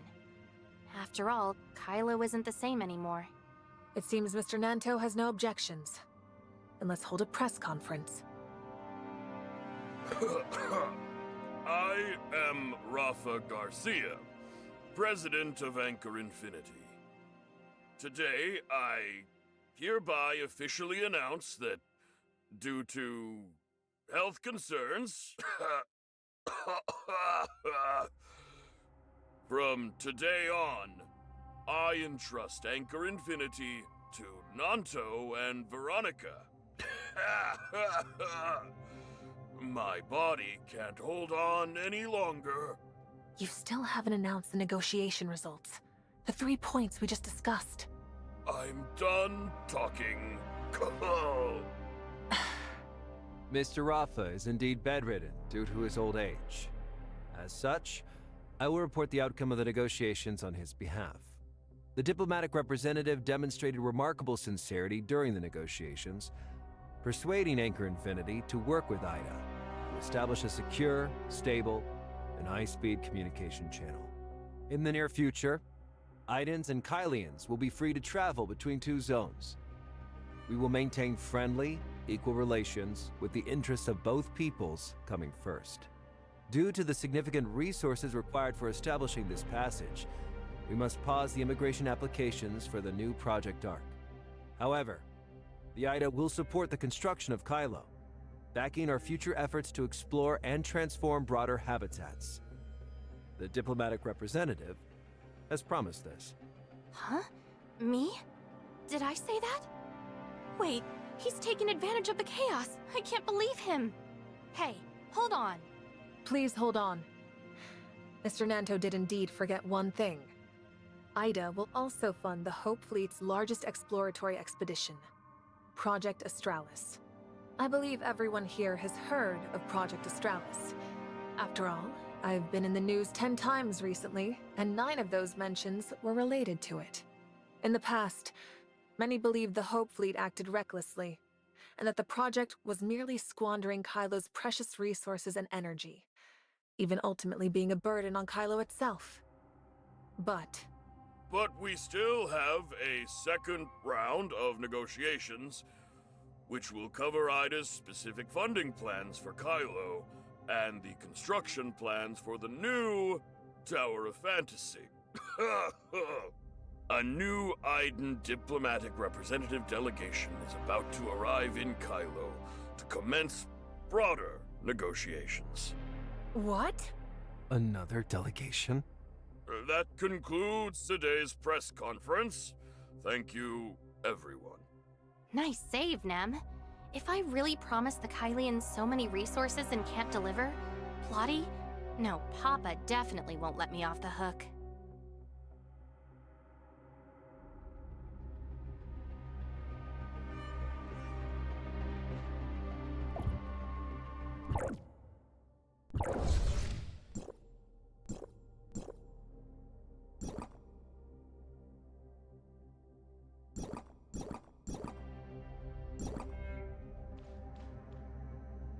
At last, I get to see Kailo in person.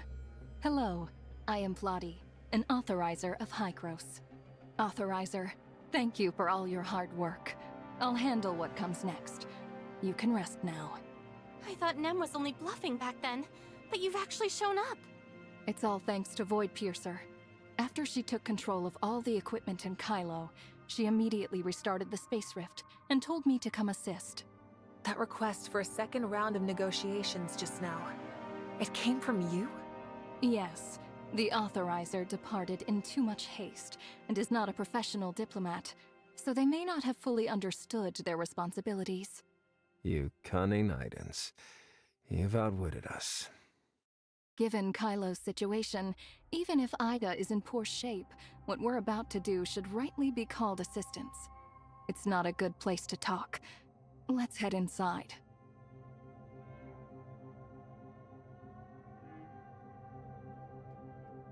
Shirley, how are you? Are you feeling all right?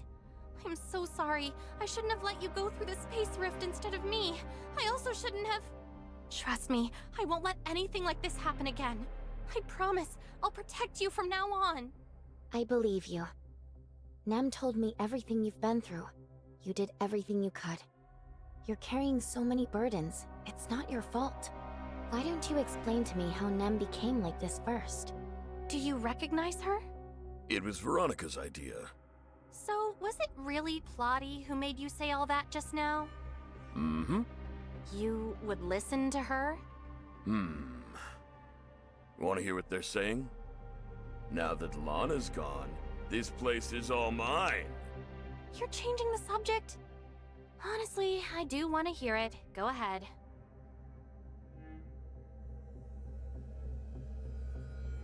Surrender the Space Rift technology and cooperate with us to construct the Tower of Fantasy. Those are the only demands Hykros has. So you want us to reenact the disaster from 50 years ago? The Kylians aren't short on intelligence. We're just short on resources. I figured that would be your biggest concern. You can rest easy. That issue has already been resolved. Are you saying Hykros of Ida can't even build a large-scale space rift? Yet you somehow claim to have a solution to the technological problem that shattered Ida 50 years ago? I've heard your blunt retorts. You're wrong about one thing. We've determined the disaster 50 years ago was caused by human error, not a technological problem. You're all on this space station. So you should know that 50 years ago, humanity had no choice but to launch a global retracement to deal with the temporal anomaly. Then you failed, imposing a mass euthanasia on all of Ida. Truly, the dead are not affected by temporal anomalies. The origin resonance failure 50 years ago was caused by humanity's insufficient preparations. Simply put, it was initiated under a state of emergency and forced into action before it was ready. But this time, our objective is to execute a perfect global retracement. How do you achieve perfection? Because this time, we have the perfect authorizer. How does Plotty know I'm the perfect authorizer now? Did I forget to mention? I wanted Hykros to go all out to rescue you, but Plotty wanted to keep observing the situation and your reactions. I had to emphasize how important you are. What else did you say? She threatened me, saying that if I didn't reveal everything I knew, she'd abandon the rescue mission. You fell for her threats? The one threatening me was Papa. You can't reason with a lunatic. I've run the numbers. There's a 90% chance Papa will make whatever choice she wants to, and the other 10% is because of Plotty's presence. So Plotty knows about it? Yes, but she's very rational. She didn't tell anyone. Even if everything you said was true, building the Tower of Fantasy, connecting with Ida, and ultimately allowing Kylians to return home. Kailo is not the same as Vera.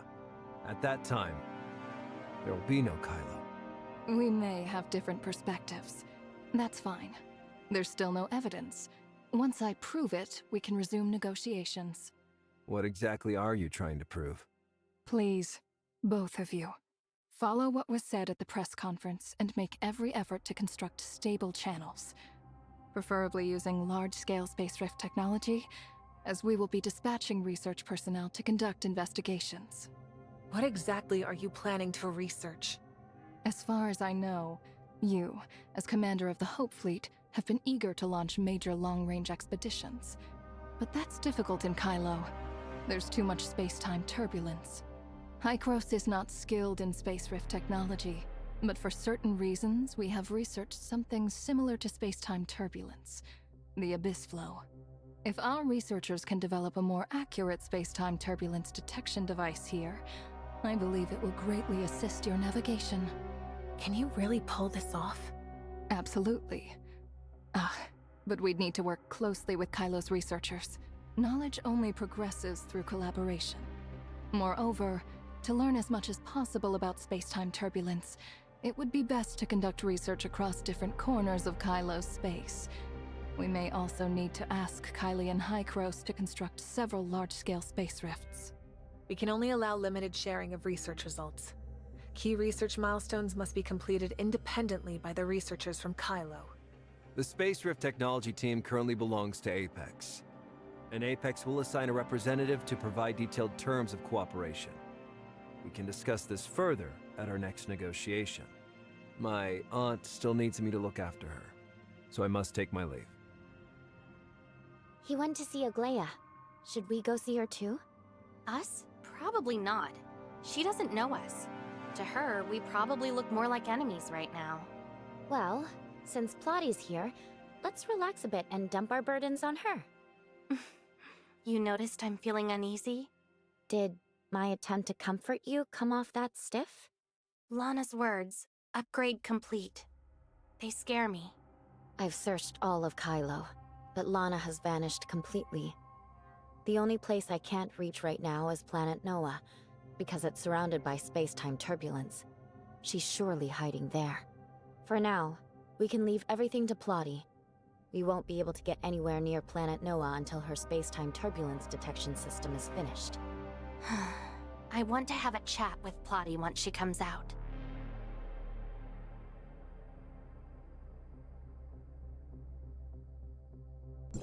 Yes.